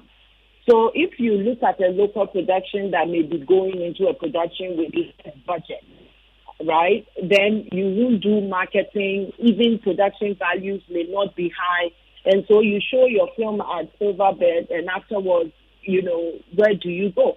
Obviously, also, there's lack of things like distributors, agents. And so the filmmaker himself who will do his film or her film is the one that would then go and distribute it. So all of these sector, value chain businesses that we don't have in the country is helping, or will help if we get all of these things. So that's why we talk about growing the sector so that people, for instance, know that I don't even just have to do a film. I can be a distributor. I can be an agent. I can be a value chain provider. I think these are the things that we are beginning to look at, because now we have people working in silos. I'm glad that when I was listening to you earlier on, I heard talk about collaborations and things. These are important things. I just heard pardon my mistake. Who did I hear speak in your office about say going to school and having a gig DKB. or a side gig. DKB. Talking about a side gig. We know that the creative space is the largest employer on the continent, so and barriers to entry are low. So when we are looking at how can we create jobs, we are looking at all of these value chain jobs that can be created to help that filmmaker who is making his film and who then is able to show his film in Ghana and travel around the world. Those are some of the places where we have major gaps. Okay. Last year you mentioned, and even the president also mentioned, that we're going to have the Film Development Fund this year. Is it coming? Yeah, I mean, we started work on it, development fund at the National Film Authority. We have an account and all of that. Uh, Obviously, our airline also expands that further. And this year, we are looking at hopefully passing the airline. So, is it coming? Yes, it's coming. But for a corporate person to even come and give into the film development fund, because if you look at the sources of revenue, we have donations, corporate contributions, and all that. And that's where initially I linked it to the tax incentive. So if I'm a company, say MTN, I'm just mentioning MTN, and MTN decides that I want to give to the film development fund, at that tax relief that then MTN, can give or can have, sorry, that then will encourage MTN to give to the tax, to the fund. So these are the things we need to put in place so that if I know that I'm giving and this will help national group, it will help cultural, some parts of Ghana, it will help this whole, say, public good. So if I'm going to give to the film sector, because the film sector tackles mindset, it gives jobs, it does all of these things, then perhaps I can have a tax break. Then that makes it a very easy conversation as opposed to fighting for people to give into the development. Great. Why should the ordinary film stakeholder be happy about the development fund? Well, if my problem is funding and there's going to be a fund that potentially I can apply to, then I would be happy because, and I always say this as a filmmaker myself, that film is business, right? So if you're going to do a film, obviously a grant or sources like that may not be my primary source of funding. I will look at equity investment. I'll look at all the other sources of investment that are approved to me. And to be able to do that, obviously, I need to show a good return on investment and all that. So then you go into why is there need for exhibition spaces, that cinemas or VOD suppliers and all of those things. And if the person who is giving me the money can assure themselves that they will get their money back, then they will invest in myself. However, there are many types of films that are not necessarily, commercial. So I'm looking at films that tackle mindset, films that promote the country, films that educate, films that, even these films that are entertainment oriented can still carry those values.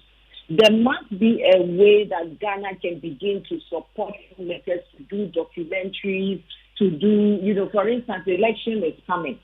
One of the key things we need to promote is, stability, the fact that we are one people, all of those things that we need to promote. If we need filmmakers to start speaking to those, we need to be able to fund those kinds of activities. Every country does that. You can't just leave everything to the filmmaker. Even if you talk about film tourism, this is a commercial that is potentially selling Ghana. If you want that filmmaker to consciously use Ghanaian or portray Ghanaian culture, eat Ghanaian food, all of these things that we want to encourage filmmakers to do, we need to be able to think about the funding side of it. So you can't leave the business only to filmmakers. If you look at all the other countries, I always use this example and I say, if you look at your playlist right now, potentially 50, 70 or 80% of your music comes from America. The clothes you are wearing comes from there. The films you are watching comes from there. So what really makes America powerful is its soft power, which you can then connect to its creative space. So for us, if we want to grow, we want our soft power to grow, we want all of these things to grow, we need to be able to put our money where our mouth is, and that's what I'm talking about. Awesome. Juliet, your New Year message to the film industry before you go. My New Year message, I would say that we are at the point now where we need to take what is in our power and run with it. There's so much that has been done that we can now step on and elevate, but it's dependent on the filmmaker or the creative person to find out where are these steps that I can step on, right, and go higher.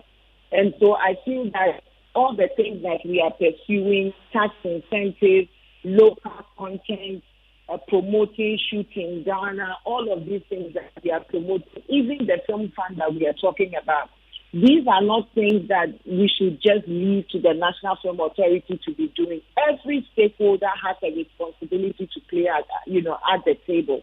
And so my New Year message would be, we remain dedicated. We are moving forward. These things are there. Inform yourself. Come to us. Come and find out what role you play. Find out all the things we are doing, how it can help you. Most importantly, we need to think in collaboration or in a collaborative mode. That's why I was so happy when my colleagues talk about collaboration and finding your allies and working with them. Even as an agency, one of our key strategies this year is to identify our allies and collaborate, because there's a proverb that if you want to go fast, go alone. If you want to go far, go together. And I think that we need to work together more and more. I think during the last Africa Cinema Summit, which will happen again this year, one of the biggest themes that was pushed during the summit was collaboration. Obviously, innovation is also an important element, but we really need to think about how we can work together more than how we can work individually to achieve our united goals. Nice one there, Juliet Yasantu Asante, Executive Secretary, National Film Authority. Thanks for your time this afternoon on Showbiz A to Z. Thank you. Okay, so you just listen to Juliet Yasantu Asante, National Film Authority Executive Secretary. Now let me come back. DKB, my brother, how would you assess the comedy industry, maybe from, let me say, the past 15 years? For the past 15 years.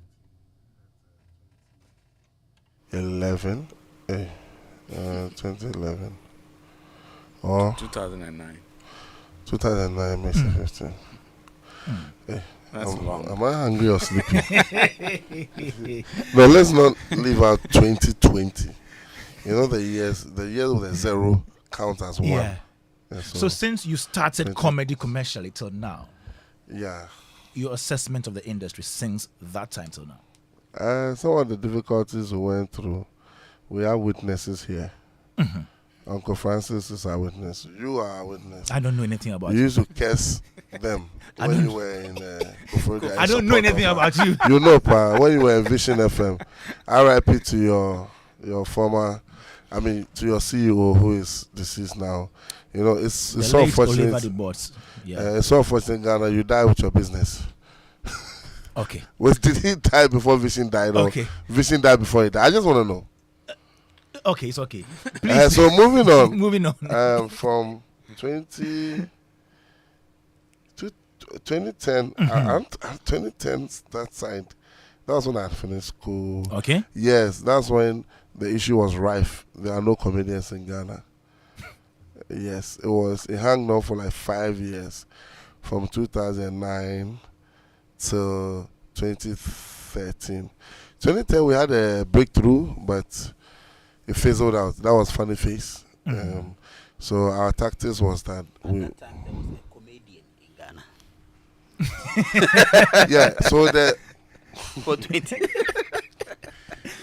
how will I even put it? The narrative was there are no comedians. Yes. Okay. So since we discovered a comedian, it was not enough. Yeah, okay. So You wanted more. There was at least one comedian. Right. Yeah. So August 2010, Funny Face had his breakthrough, and we're a group.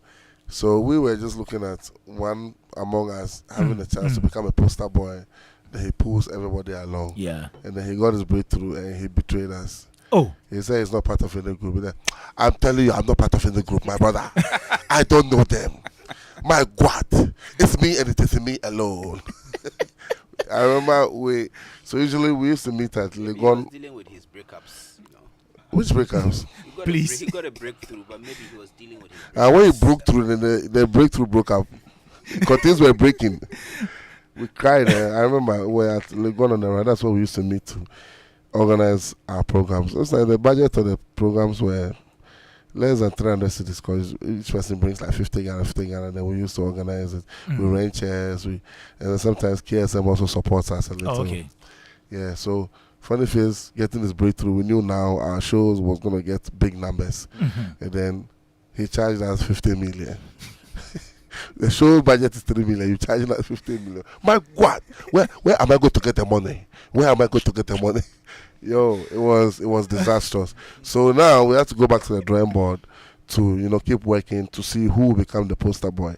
So 2nd August 2014, I had my breakthrough, and my uncle sitting by me rated me the best performer of the night. I read that article. Oh, don't let him clap.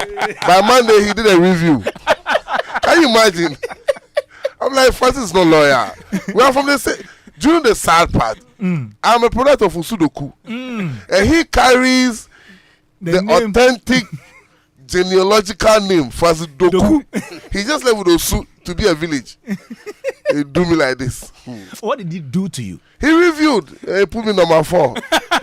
Tell him, why you do me like that? The way I curse him, but the curse didn't work. I curse him, work.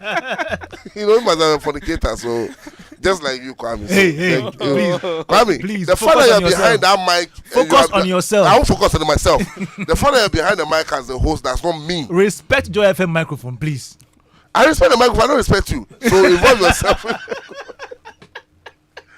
So when I had my breakthrough, I said, no, I'm going to pull everybody along. Yeah. And I remember I gave myself to David Oscar to use me for free. Every show I was on it for free. Oscar won't pay you. You were helping each other. No, I was a poster boy. I could do whatever I wanted. But I decided to be on the shows for free. And Oscar enjoyed that. And then I think later I got to realize that it was David Oscar who poisoned me, brainwashed me about Charterhouse to see Charterhouse as our enemy. Because in the long run, I got to realize Charterhouse was only a business entity. If you are doing what they'll feature you, it's for profit. They are not a charitable organization to nurture comedians, groom them. When did you know this? After David Oscar himself attacked me, after using me for 4 or 5 years without paying me, then he now turned around to attack me because he says I had gone to bribe KSM to make me the king of comedy. Because KSM promised to make him the king of comedy 2005 when he won Stars the Future. I didn't know he was related to KSM. Maybe his grandfather was KSM promised him? Yeah, I mean, KSM was asked that if you had to hand over at an old age, who do you think was capable enough, or who do you think is capable enough of, taking up the mantle? And in 2005, the hottest sensation was David Oscar. So he mentioned David Oscar. So KSM mentioned David Oscar. Okay. But you see, it's not about your momentary achievement. It's about the long run. In the long run, I proved myself. I didn't even know KSM was going to call me the new king. I was surprised. So, he studied me for a long while, and he was blown away over the fact that I never wanted to repeat jokes. I didn't repeat jokes. I was always writing new stuff. And he told me sometimes he's not in the mood to come for a show, but because I'll say something new, he tries to show up to come and see which angle is this boy going to go again. And every time I surprise him. Okay. Plus the leadership skills I have, the sacrificial nature of myself, how I try to help the young ones and give them platforms. That was how come he made you the king. Yeah, he gave those reasons. Are you still the king? Me carrying the kingship title makes my fellow comedians very uncomfortable. So. Oh, you still carry it? I have not handed over to anybody. And I wish I could hand over because, it's creating internal hatred for me, and sometimes it's stressful. I don't hide People my are words. hating on you? Yeah, fellow comedians are uncomfortable. Which of them? No, there's no need to mention names. When I say fellow comedians are uncomfortable with me being king or referring me as a king. I remember Joy FM, we're on air, and then George Quay called one of them that I have a surprise for you. We are in the studio with the king of comedy, with your king of comedy. Yeah. It's like, who is that one? And then George Quay for that went, oh no, you're king of comedy. Oh, I don't want to go into titles. These titles, cause division. So George Quay was surprised. They said, we are here with DKB. DKB, your king of comedy. Then the guy said, oh, that one. Okay. He's a king in his own right. Yes. I remember that day. Which comedian was that? No, I've forgotten the name. Philip knows. Philip knows, and Philip will not tell you. Baba Sadiq looked me in the face like, all this hard work you do, and your own people said they appreciate you. You tire, Papa. I felt very sad. There's a lot of bitterness in me, and I try to cover it up with comedy. But you always I wish I could beat people, bro. Oh no, play. No. We don't encourage that. You think I'm waiting for you to encourage? We don't encourage that. Williams moment. Yeah, every moment is Cat Williams. Sometimes I wish I could beat people. Don't wish for that. No, who told you? No, it's self-control. You wish you could slam people. More. They deserve it. No, Charlie. Like, imagine you help somebody from the days they were on campus. They call you and their voices are shaking, and you give them the opportunity. The first time you call them on phone, they didn't pick up. They picked the phone, ran their whole blog showing everybody that DKB has called me. And such a person now turns to look me in the face and tells me, your fight with Chatterhouse didn't make sense. It was useless. DKB. So you expect me to kiss such a person on the forehead? I feel like dealing with a person, but I don't, because it's self-control. Kwame, that you can't tell me there has been no point where you feel like not beating somebody. You do feel like it, but you don't do it. All these bickering. No, you need to care for my feelings. Hey, Kwame Dadzie, if you don't care for my feelings, we will not proceed. Do you appreciate? I will not buy the hypocrisy that you are perpetrating. My brother, listen to my feelings. Today they are me too. You will shock yourself.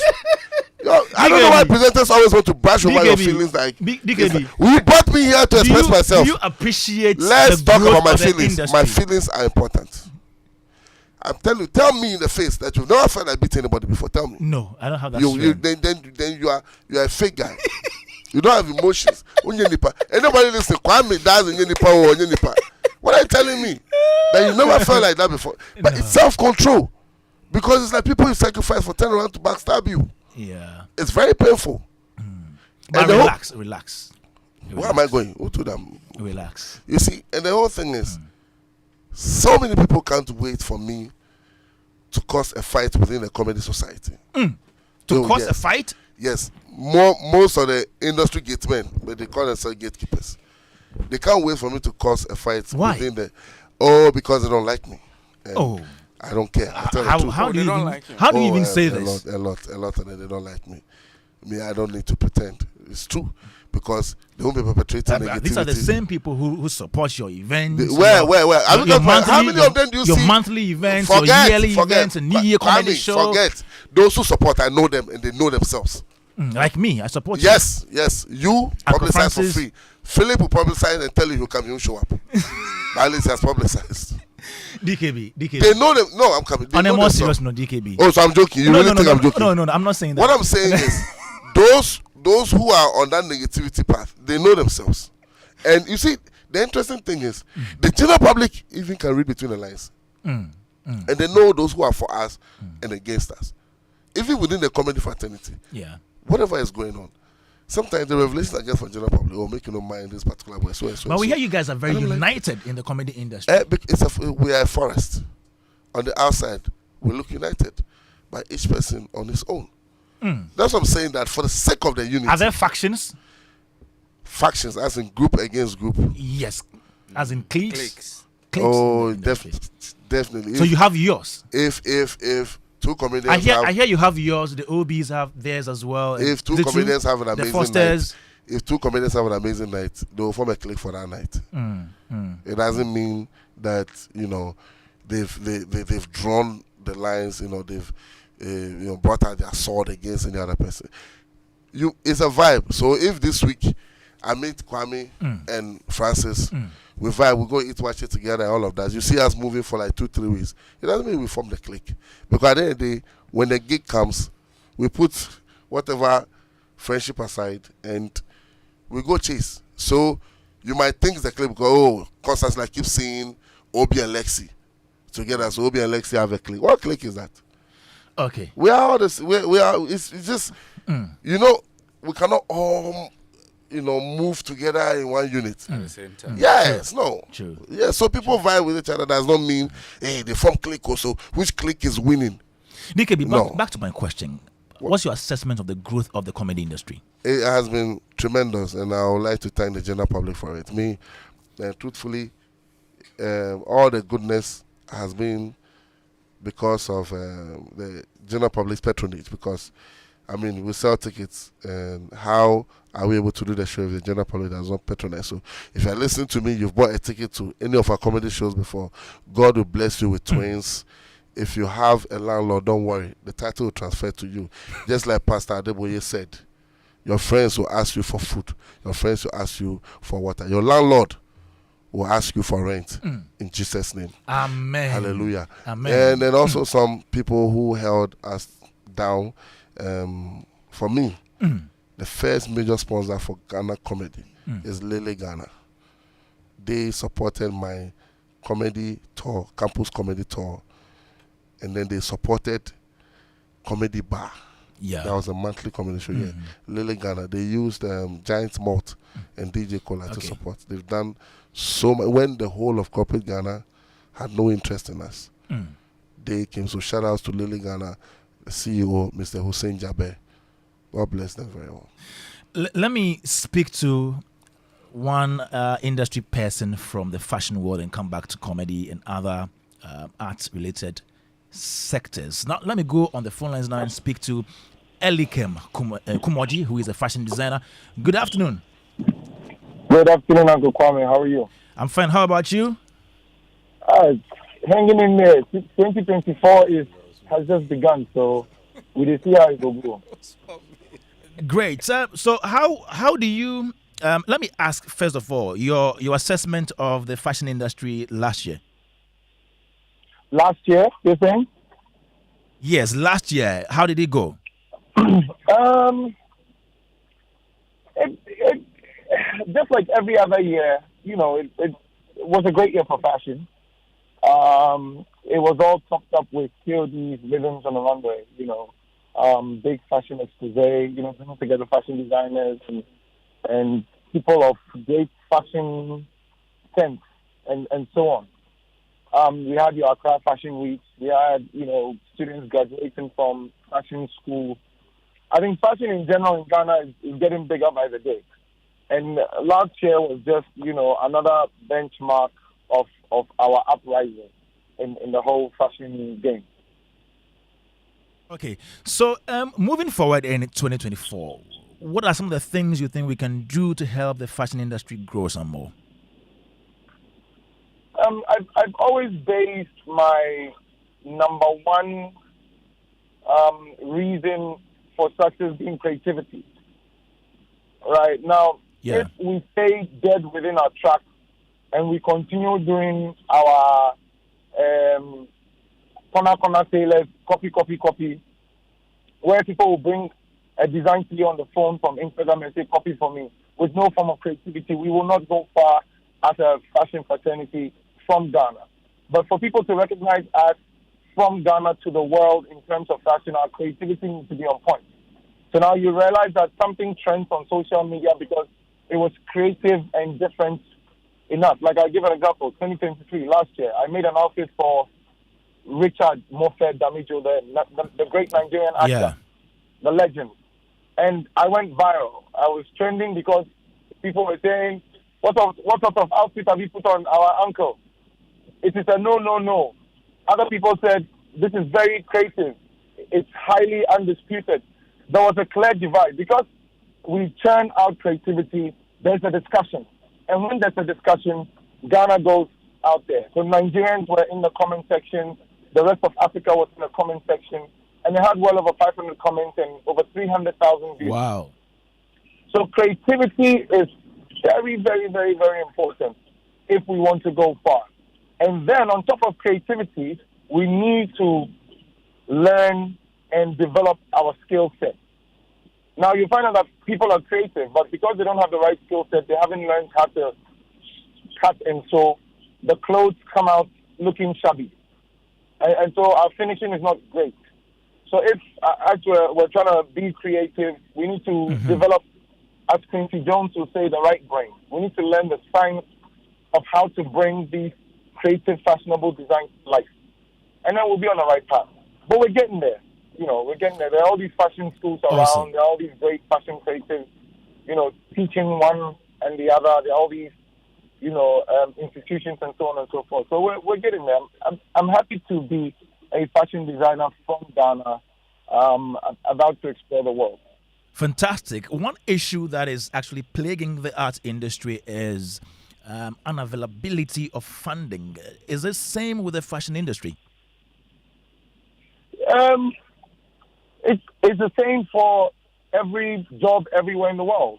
Every entrepreneur, every corner of business, funding at the beginning stages is difficult.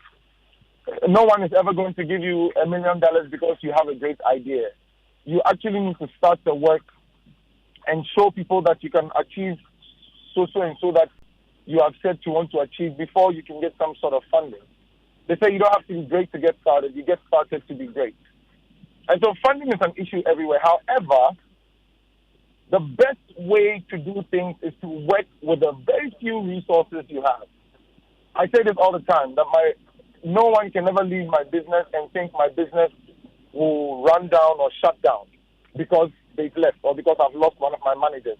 Because from the beginning of the business, I started from scratch. I was the one who used to go to the marketplace. I'm the one who cuts, I'm the one who stitches. So when you know every angle of your business, you're able to sustain and, keep up things. Yeah. So in the beginning, funding is difficult, but work with your resources. They say some of the greatest businesses started on the tabletop in front of the garage. So start with what you have. I started on my father's porch in my father's house with one machine. You know those mirrors that the ludi people carry on their heads? Yeah. That they go up and down with. I bought one of those mirrors. You know that wire that they used to hang the curtains back in the day? Sure. Yeah. I bought one of those wires with a spring, knock a nail on one side of the corner of the wall, knock another nail on the other corner. That was my dressing room. I started with my little resources. Now I can boast of like a big shop in a prime area, which is Jolu. And I'm only 10 years, I'm a decade into the business. So it's always possible. Awesome. Never worry about funding, never worry about how it's going to happen. Just follow your heart and do your work diligently. Show up every day and do your work. It'll all be okay. Great one there. Thank you so much, Elikem Kumoji, You're most Taylor. welcome. Thanks for your time this evening on Showbiz A to Z on Joy 99.7 FM. Now, we are still talking about, we are making projections into 2024 culture, arts, and tourism. You can send in your thoughts right here. 0551111 Having the studio, DKB comedian. I have Francis Doku, who is CEO of Plug-in Media and host of Africa Rising, which is an African travel and tourism podcast. And I have Chief Moomin, who is a poet and a playwright. Now, we are looking into the future with you. We are looking into the future of 2024. Poet, playwright, and creative entrepreneur. I've forgotten that one. Creative entrepreneur. King of creative entrepreneurs. I'm claiming that title. King of what? He made poetry lucrative. Is that king of creative entrepreneurs? But So he's king over you. It's okay, I'm fine. It's enough now. Can I argue? when the I can't- comedians were hustling with the comedy, we're also hustling with the poetry. Yeah. In fact, we're telling sharing you. the same stage. I'm telling you, it was Citizen miserable. Kofi. We finished and we are going home, no pay.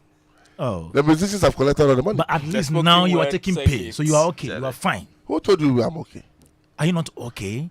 Who told you? Why are you assuming? Why are you assuming poets Because and I comedians attend are your okay? shows. So New you Year attend. comedy show. You attend.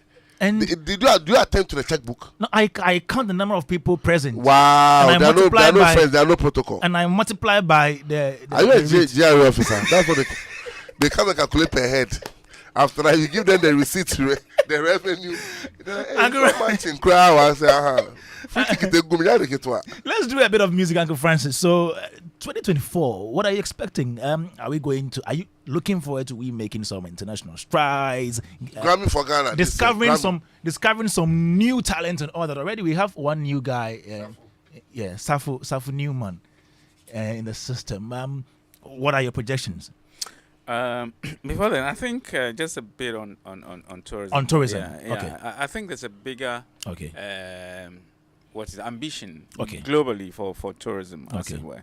I think last year, according to the UNWTO, we overall, tourism was able to reach about 88% of pre-pandemic levels, which is commendable. Because Kwame, you know, I mean, Africa reached about 96%. Which is very commendable because we all know what happened in 2020 and all that. So there's room, and I think, as we've said earlier, Ghana can only grow, take advantage of all the things that are happening across, and grow. I don't know if the conversation about airline is still something that will come back, because it helps to it helps to drive tourism as much as possible. I mean, even the smallest countries have airlines. Seychelles, a country of 100,000 people, they have airlines because they've really invested in Botswana. I mean, recently AFCON, it's called Ivorian Airways that's carrying people. They had issues sometime, but they recovered. So I think that conversation has to come. Very, very important. The national flag has to be flown again, in some form, maybe not resurrecting Ghana Airways. It must be in some form to drive our ambition. I agree. But in terms of music, I think and I think I have to just chip in before we come to music. One of the biggest challenges I think that is hampering the progress for our tourism is flight tickets and hotel tickets. Absolutely. If we can control for these two factors, we may well experience an avalanche. Yeah. Because especially when it gets to the December time, the flight tickets are just crazy. They go so much over the roof. And I think that if there's some real strategy that can help bring down price tickets and people can fly to Ghana for about $1,000, and we have good hotels for $100, $60, you can get a good place to sleep. Good hotel. I think that if we can control for these two factors, it will take away this barrier of visitation, and we'll see how our tourism will spike. Great one. Yeah, I think one of the things that pushing the price up is taxes, right? Yeah. So if we can look at that, it would help. When Edward Akanyamike came here, government and staff. He mentioned taxes. If we can look at those things will help. But I think music-wise, last year was good. Was good, eh? Last year was good, I think. This year it will be very, very, I believe, difficult to look at when you are doing nomination, categorization, I get you. Voting. The VGMA people. VGMA. Your people. And 3 music awards and all the music awards. I think it will be a very tough year because 2023 was good. But definitely some stood out more than others. I think last year, Olive the Boy, I believe is one of the young talents that came up very strongly. Yes, last year. Yeah, I think it came out very strongly. I don't know if there was 7 keys. Yes. Yes, another person. Jezino. Oh, he's not new because he's new. He's new. There was another guy and a few guys. Yeah, Banero. There's another guy, Banero. Yes, you know him, DKB. Banero. Not good sing. Only the boy. But Banero had this song. Okay, I'll tell you. Hallelujah. Hosanna. Yeah. Hosanna. Yeah. I don't know the lyrics, So but the guy's song is bigger than his name. You should do serious branding and Ozzy. Yeah, that's a big song. You can't dance to that song, The biggest DKB. mistake Your he head did will fall. was- Kwame Dadzie, do you realize you have a Continue big head? with your statement. You don't have a cute head. Don't ever mistake yourself. Cute head with brown teeth. So don't. So Kwame, I believe this year also it'll be a good year for young talent. But I think the strike that some of our artists made last year, we'll have to look at how to extend that as well. I mean, Kim Promise was all over the place. I mean, I saw a lot of videos from Terminator. Indonesia, Malaysia, many other places where they were dancing with his song. Even just Kwame Eugene's song that came in very late also. Yeah, was Monica. all over the place, and a lot of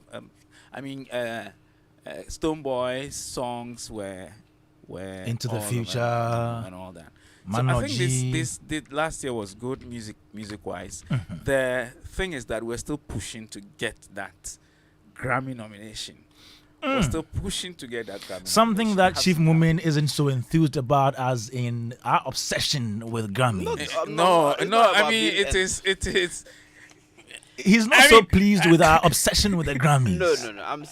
What is maybe my he point thinks again? we are over-focusing. The artists are over-focusing on it. No, yes. I mean, But- I think that perspective is also very important because they got to a point everything was Grammys, and I said yes, I understand and I appreciate. Yeah. I mean, my whole career is to build products for our international market, right? Absolutely. So if a Ghanaian artist is able to win, a Grammy Awards, fine enough. But let's not make it the holy grail of our music that production. expression, I That remember young so much. guy somewhere in my village producing song should not necessarily have at the back of his mind that he's doing this because of Grammys. That's just what I mentioned. That our over obsession, it shouldn't be the gold standard for everybody. It's fine that some people will remain local champions. It's good. That's the reality of life. Yes, some may aspire to if that's what you want to, but it shouldn't be that if you don't win a Grammy, it means that you are not actualized. Because hey, I have got news for you: 99.99% of our artists will never win Grammys because 100%. okay. And no, I don't know. So yes, 99, I'll be thrilled for a Ghanaian artist to win a Grammy, and we'll have the person blah blah. And then what next? When we get that Grammy, what happens afterwards, right? So yes, let some of us win. So it's but not it that shouldn't be that the- moment yeah. is not enthused about Yes, it. I It's just definitely am saying that enthused. Okay. it shouldn't be the sole focus. Sorry for misquoting and I actually misinterpreting. think that I may actually win a Grammy someday. It shouldn't be the sole focus. I think the focus has to be how to do good music. Yeah. Yeah. And how to get a benefit out of it. Okay. I think for a long time our problem has been that we're show people, but we're not business people. People, yeah. But lately I think the business side is working. It's working, and I think it just need to look at how to Entrepreneurial go. side of the How creativity. to go a bit more. I think we said you can't do everything as an artist. You need to get people to help you. People who understand the business and the terrain to be able to help you to market your song. Look at which contacts to put you in. I mean, some of these Nigerians, they're able to, or not just Nigerians, all the artists that play in big places. Yeah. It's because of the contacts they have to help them be able to get them to the right promoters who put them on stages. So it's important that we look at that. 2024 must be a year that those who are still struggling find a way to put their music out there. So let's do good music. Let's have the kind of people who will help us be able to Awesome. push our music far. And one day, the Grammy will come. One issue that has been raised by a lot of people is the fact that we don't discover a lot of new artists within a year. We don't. Yeah. Do we? It's not easy. It's not. It's where's To the pop talent? up is Where's not the easy, talent my pool? brother. The talent pool Do have we, a large talent do we pool have that- the system that even brings cushions them and grooms them? Bro, listen. How it is how it is. Once in a while, one will pop up, and that's your breakthrough. You keep your career. So the one in is okay. entertainment. Can't, No, can't we get it's- more? it's Can we? a Can't we? pool of talent, create- and they get exhausted. The investors get exhausted. You see one talent break out, 3 months time, people just flank him everywhere, and then he's leaving a record label that gave him the breakthrough. Back and forth, dragging. The artists be unfaithful. These investors are also tired. So the artists have a price to pay for that. Too much of ungratefulness. And this guy, they live in record label. So you can't say a record label should come up, pull all the artists together, give everybody a promo plan. Still, you have some of them who will not break through till their nature's time for them to break through. So how it is now is normal. Their music platform, put your music there, keep pushing. DJs will be playing you small, etc., etc. Try and feature on shows, and then if it picks up, lucky for you. If it doesn't pick up, then you can go and do NAPCO. I mean, nobody is. It's not easy to be heard. No, and Kwame. I think the point is also to be a bit deliberate. about Yeah. it. Yes. Yeah, in terms of The purpose. what sort of structures need to be I done agree. to be able to Yeah. pull them from where they are. Because as for the talent is there. It's there. It is about how to push. And again, maybe the point the KB is making is also that there's no patience from the side of some of them. you know, Okay. Trust me. that, okay, let's go through the meal and eventually we'll get there. It's someone instant gratification, which doesn't come all the time. You need to be able to sacrifice. I mean, DKB was saying how he had to, sacrifice yeah. his grades. The grades to for make sure comedy that he's career. able to. And it took time, to get to where. But Why is Kwame laughing? I was an A Let's student go and on I the moved phone to B. line No. and speak Get this to- clear. I became a B student. a rep from I'm not like you who kept reciting. Just look me in my eyes. a section of the music industry. They also did well last year. I mean, the gospel industry, gospel music industry. Gospel industry. And he is a member of the Table of Men. He is a gospel music executive. Dennis Ninoy is on the phone lines. Of the Good afternoon. Of the table of men. Emmanuel Kwame Dadzie. I haven't asked you to mention my full name. But you to mention my full name. I am the one interviewing you. Please keep quiet. Good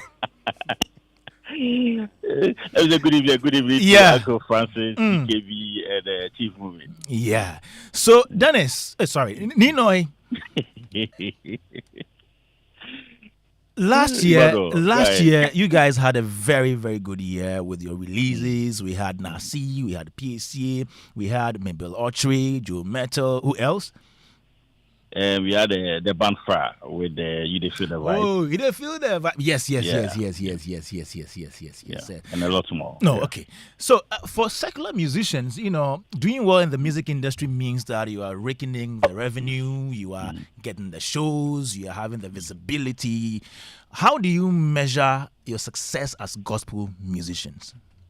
I think that for the gospel side, if you say you are successful, you're looking more at the impact you've created to the audience that you're given, and that impact to that audience will in the long term or the medium term, bring you some cash, which you still use to expand the ministry and also maybe take care of yourself and all of that. But for please, the gospel, I'm not cutting you. You mentioned impacts. You mentioned revenue. Yeah. When you say impact, what goes into that?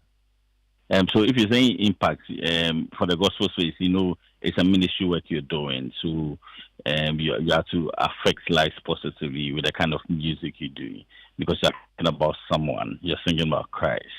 And singing about Christ, someone can listen to your song, he'll be uplifted. Someone will be going through a certain trial. Through your song, How do you measure that? How do you measure that? My song is out there. You measure that through the testimonies that the artist gets through their songs. When you go to their social what media if you don't handles, get what if you don't get testimonies? All the time these testimonies flow under their comments when they post the videos. Are you saying that every reactions and gospel impressions. song that comes out comes with testimonies?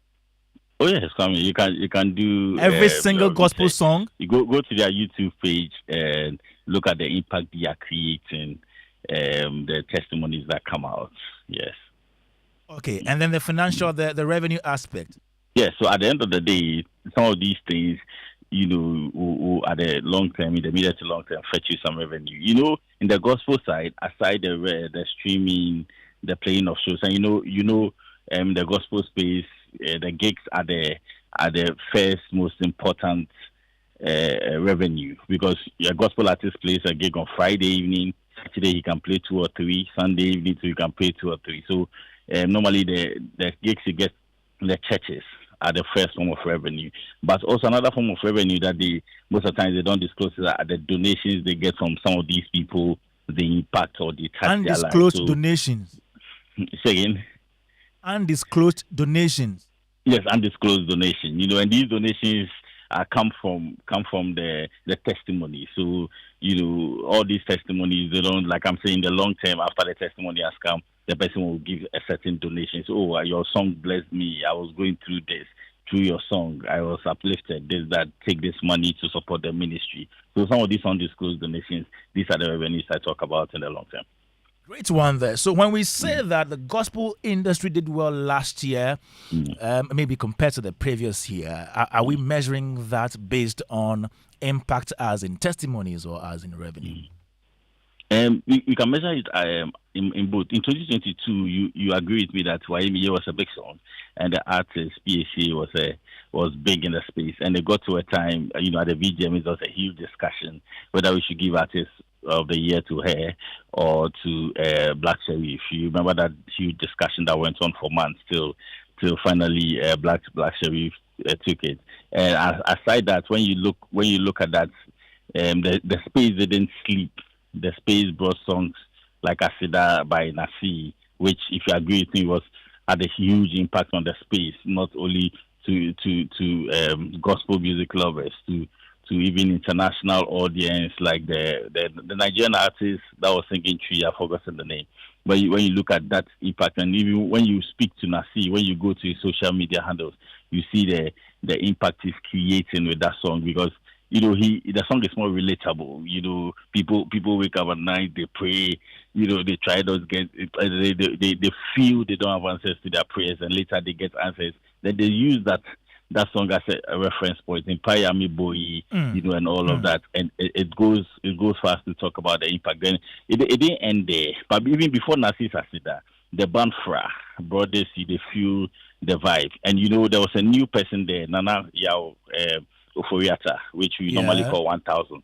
Yes, it's a new guy that was discovered through that act, and let's not throw that under the cap, because he's been good over the years, but this song brought him out, and he pushed some shine on him.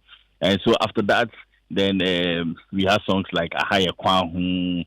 We have songs like great. We know all these songs, but let's look at 2024. What are your projections for the gospel music industry? Okay, the 2024, if you look at from the 1st of January to today, 20th of January, the space has been very vibrant. Lots of releases already happening. The biggest of all will be Dinah and Mercy Chinwo, Joe Metal, and Sonny Badu and Joe Metal. And, a lot of them have even showed us that they come to have their events. So we're expecting more of this year, but we're expecting more international collaborations. We're expecting more international events like what Joe did last year in UK, or like what PAC did last year in UK. We're expecting more of them to reach internationally and do some international tours. And we are expecting some of them also to move their shows from Accra to some other parts of the region. So these are the expectations I think we have for the year 2024. Great. Francis Doku has a question for you. Okay. Uncle Francis. Hello, Numo. Uncle Francis. How are you? I'm fine, boss. Okay, all right. So last year was a big push from you guys around the VGMA. Wanting again for gospel artists to win the Artist of the Year. You pushed very hard, especially the Table of Men. Yeah. And I want to ask, how does that look again this year? Is it going to happen? I think you agree with me that it doesn't look bad. It looks positive, especially when you have a song like Nasi Sasida, and even PAC herself with the song Mo. And Nasi Sasida has great impact, and even his concert he did went off board. Like it was more creative. The drama adding to music. It's first time we've seen in the gospel space, which we can say that it brought a certain shift in the space. I know some people having discussions to follow that suit. So I think that yes, we are in that space, and this time I think that we have two people to put forward, and I think it's something great we should look if the conversation on award starts. Okay. Thank you so much. And thank you. Yes. So your final message for the gospel people. Yes. This is an election year, and I just want to remind them that the social capital of supporting an artist is big. After the elections is over, it's happened to a lot of gospel artists who of supporting a political candidate. Is big after the election is over. I mean, how to recover back. Is a huge thing when it comes to the gospel space, and there are a lot of gospel artists that have not been able to recover this. So I plead with them: if you want to do any endorsement or anything, think about the recovery before you do it. That's my last message today. Thank you, Dennis Ninoy, who is a gospel music executive and a member of the Table of Men. Yeah, and he represents the gospel music fraternity.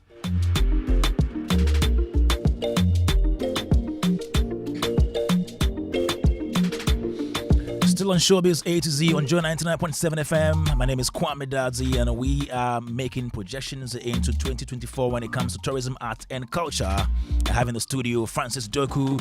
He's COO, Plugin Media, host of Africa Rising, which is an African travel and tourism podcast. DKB is a comedian.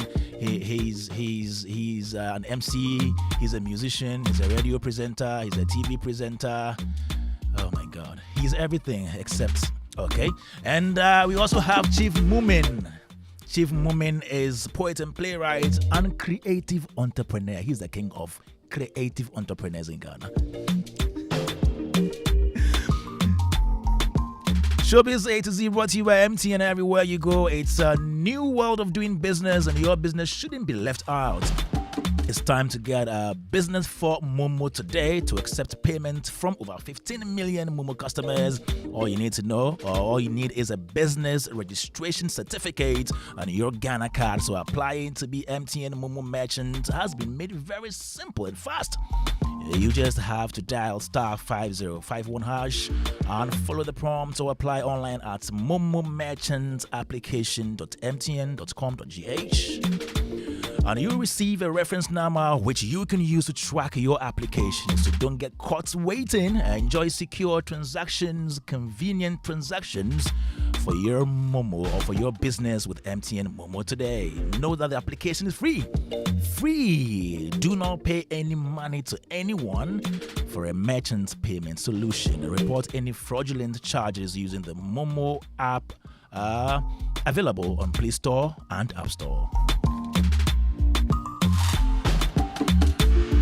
It's Africa's time. It's the Ghana Black Stars time. Say it loud, yeah? Say it loud. It's AFCON time, and GoTV is here to bring you everything you need. Is it the action, the drama, the show-stopping goals, and even the qualification calculations you want? We've got it all for you, because AFCON isn't AFCON without you. So from the 13th of January to 11th February 2024, experience all 52 games of the Africa Cup of Nations on GoTV. Cheer boldly and loudly for the Ghana Black Stars from your living room stadium as they go for glory. Of course, you can expect the best analysis and commentary from our experienced pundits. What's there not to love, huh? And if you are on the go, never miss a moment of any game. Catch it all on the GoTV stream. So go ahead, reconnect and stay connected on *759# and be part of the thrills. GoTV, love it.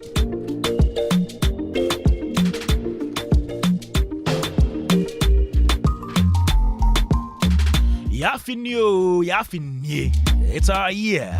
Enterprise Insurance, leader in the general insurance since 1924. They are celebrating 100 years anniversary with the Yafinye Motor Insurance promotion. So one lucky winner will drive off in a brand new Nissan Kicks SUV. First and second runner-ups will jet off to Dubai, all expense paid. To win, just purchase or renew your vehicle insurance with Enterprise between January and June 2024.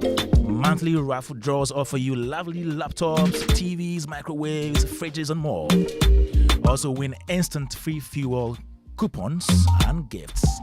So you can visit any Enterprise Insurance branch or call your broker or agent. Call them on 03026347777. 03026347777. So experience the time-tested and truly trusted 100 years legacy of Ghana's oldest insurer. Terms and conditions apply. Enterprise Insurance, your advantage. All right, still projecting. We are doing projections into 2024 tourism, art, and culture. Francis Doku is here. DKB is right here. Chief Mumin. We've already spoken to Kojo Preko Dankwa, convener of FOCAP, Juliet Asantua Asante, who is the executive secretary of the National Film Authority. We also had Nana Otuo Wahina Champon, executive director, National Commission on Culture. Ninoy is a gospel music executive. He's spoken to us as well. And then Eli Kemkumoji, fashion designer. Now, what do you have to tell us? You can call us right now. What are your expectations in the arts industry, the tourism industry this year? In terms of music, are you looking forward to having or seeing some new cuts? 030-216-541. 030-216-541. That's the studio line to call right now. Or you can send us a message on WhatsApp at 05511111997. Now let me come in-house and still touch base with my good people right here. DKB is a comedian. DKB, how do we make comedy more viable in this industry? I think across board. It's the same problem, same solutions, but this is a different suggestion. It's a bill I'll present to Parliament. Bill? I'll present to Parliament, possibly through a very good, MP who understands creative arts. A couple of states in Nigeria have this tax rebate concept, where the corporate institution, your CSR, your social responsibility, it doesn't only involve buying jollof and giving it to the poor people on the street, but also sponsoring creative art. So you sponsor creative art, at the end of the year, when you're filing your tax returns, you get a rebate. And I don't know anything that's more fantastic than that. Because with that... Jollof rice. There's no ripple effect with all the monies they give to the poor every day. Social responsibility, they buy fried rice for them. Yeah, that must say pass mama and we chicken papa. Come on, man. Meanwhile, if the sponsorship goes to creative art, we can employ people. For instance, the poor people. No, we can employ people. For instance, my first January event, I had the support from Ghana Tourism Authority. Yes, yeah. They supported me. They gave you money? Yeah, they gave us How much? Gave me money. What do you need it for, my brother? Why are you always into people's lives? What do you need it for? We are educating people. We are informing people. Who are you educating? Our listeners. Non-disclosure agreements. If the person knows the money, how much were you giving? So if the person knows the amount, let's appreciate it. Their life to never go. It's public money, so it's legit question. Exactly. How much did you take? How much did they give you? It's public money. Let them declare it, not me. So at least we know that GTA helped you, supported you. They helped me. They gave me money. Read my lips. They gave me money. Finish. Yes. What's your problem? Yes. Always asking personal questions. When was the last time you had sex? How about that? Always asking personal questions. Answer me. Please, please, children are listening. Children are listening, please. Children are listening. Children are listening, please. Who told you children are listening? Prime time radio, please. Prime time production. Look. Back to your point. The money GTA gave me. Yeah. I was able to do ticket promotion. I did buy one get one free, and a discount code to enjoy buy one get one free. You enter Ghana Tourism. Yes. So much more people were able to afford the ticket. Now the money also cushioned my production cost, and guess what? I was able to employ 2 workers to help in the whole production of the show. 2 people have gained salary because Ghana Tourism supported me. The money they gained, I'm sure it also trickled down. They bought some things for themselves, some clothes, all that. But if you keep presenting these poor people with jollof every time and buying clothes and drinks and things for them, it's just one-time consumption. There is no ripple effect. There's no long-term benefit. The ripple effect is that at least they survive until that intervention. Exactly. There is no ripple. I don't know how long jollof stays in the human stomach. I mean, so we have to keep giving the jollof. The jollof. The whole year once. They can find a way of giving it to them. 365 days you give them one jollof one day. Chief, we are wicked. Yeah, very insensitive. No, I think you meant jollof in the sense that like it's a regular thing that. Yeah. No, not regular. The company CSR, they show up.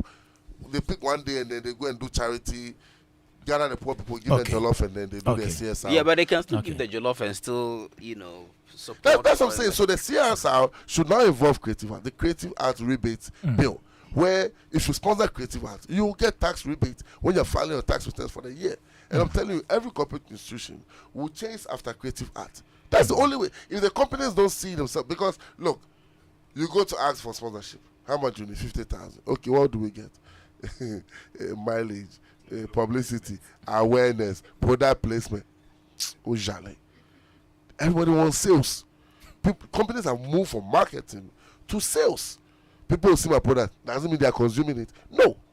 So if we give the companies a reason to sponsor creative art, where they know that we can get these monies back when we are filing our taxes, which company would not like to invest in creative art? Because creative art, it is not only one person that you're taking care of. That person turns around to employ other people, to empower them, and then this whole concept of unemployment will, marginally reduce.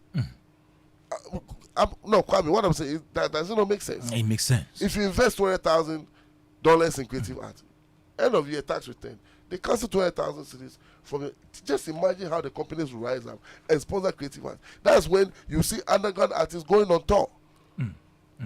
But every day we have to go and convince these people, and our storylines are always the same. Now I don't even edit proposal again. I just edit the company name. In the same language? The benefits are the same. Why is it a teacher lesson note that the GS they will edit to they start putting AI about no, they've allowed them to do I used to teach electronic. I used to teach, and the handwritten one is painful. Oh wow, you taught, eh? Yeah, I taught. Oh, okay. I'm a very resourceful that is why you are person. quite it's I'm okay. quite Let me it's okay. It's Kwame, okay. if you sort me, just say No, I have not. I can't we do don't that. agree for you, I can't do that. DKB, any message for your fellow comedians out there? My fellow comedians, they should keep working hard. Okay. Just like they're doing all the time. There's a comedy club at Tessano, 2927 Okay. Lounge. They do every Thursday. So Okay. we go there to work our jokes. So they should keep on, and they shouldn't listen to anybody. All those things are mischief. They should just focus on what they're doing. What do you mean by they shouldn't listen to anybody? Oh, people are there who try to spite, differences. You better Okay. pass this one better pass. Forget that one. Okay. And let's all work together. I mean, just like we've been working together all the time. If you see us on the show, it's beautiful. And then also, if you're listening to me, please, on 1st February, I beg, take my phone number. We have a comedy show at Soho Comedy Night. You know this sugar daddy in Nigeria? Power to the people.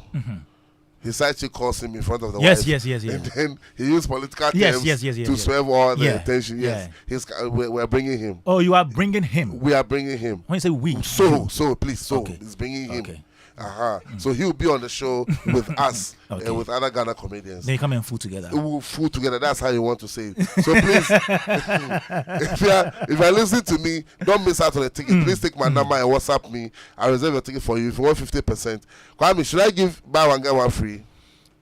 Should I give your listeners buy one get one free? Oh yeah. Okay.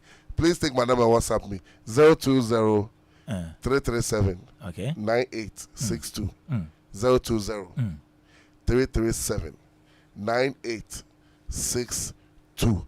Please don't call. The radiations will enter my head. It's already big. Just WhatsApp. I'll respond. 020 337 9862. I'll give you buy one get one free. The show is 1st February. It's Young Men versus Sugar Daddy edition. Brutal. A little bit smart. Okay. Thank you, DKB. Uncle Francis, before we go, any final message for our listeners? Well, I think there's a need to be a bit more deliberate with our efforts to market our destination in terms of when people arrive here, the kind of experience that we give them. I believe, like we said, even though there will be election this year, I think there still will be December in Ghana, a lot happening.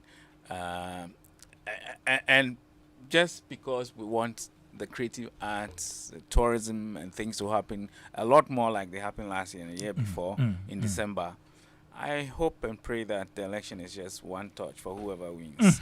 So we don't go to runoff, because runoff, it spoils a lot of things. It makes, things, everybody focus on the election and all that. So whoever is going to win should just win so that there'll be, we'll enjoy Christmas and we'll enjoy everything that comes. Nice one. So, New force no go grill. No, in fact, that's actually the point I was come to make, that if the new force were to be able to annex the presidency, December in Ghana will be bigger. In fact, he will probably push his swearing in to the December activities. Yeah. It will be dirty swearing in. It's already called African Prince by the Americans. Oh my God, African Prince is gonna be a president. Yeah. Can't wait to see him. Oh my God. We're in for a ride. Yeah, man. Yeah, man. Thank you very much. Okay, thank you very much.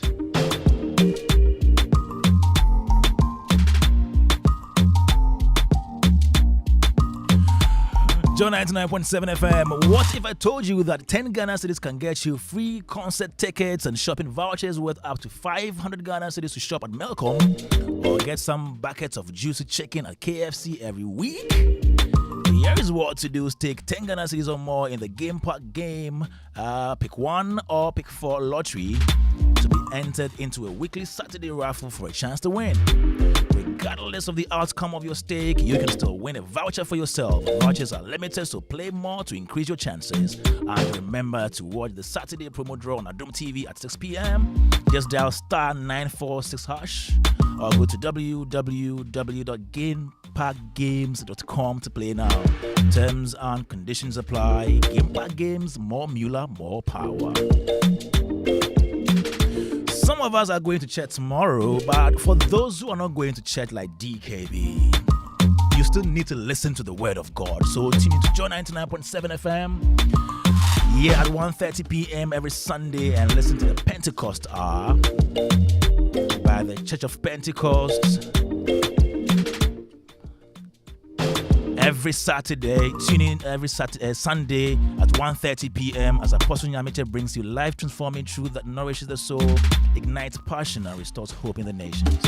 Church of Pentecost, we are possessing the nation for the Lord.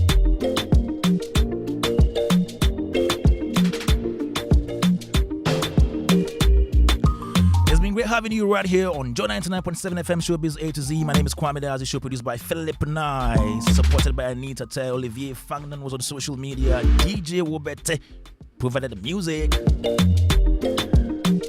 Show brought to you by MTN everywhere you go, and Superstar Multi-Fruit Drink.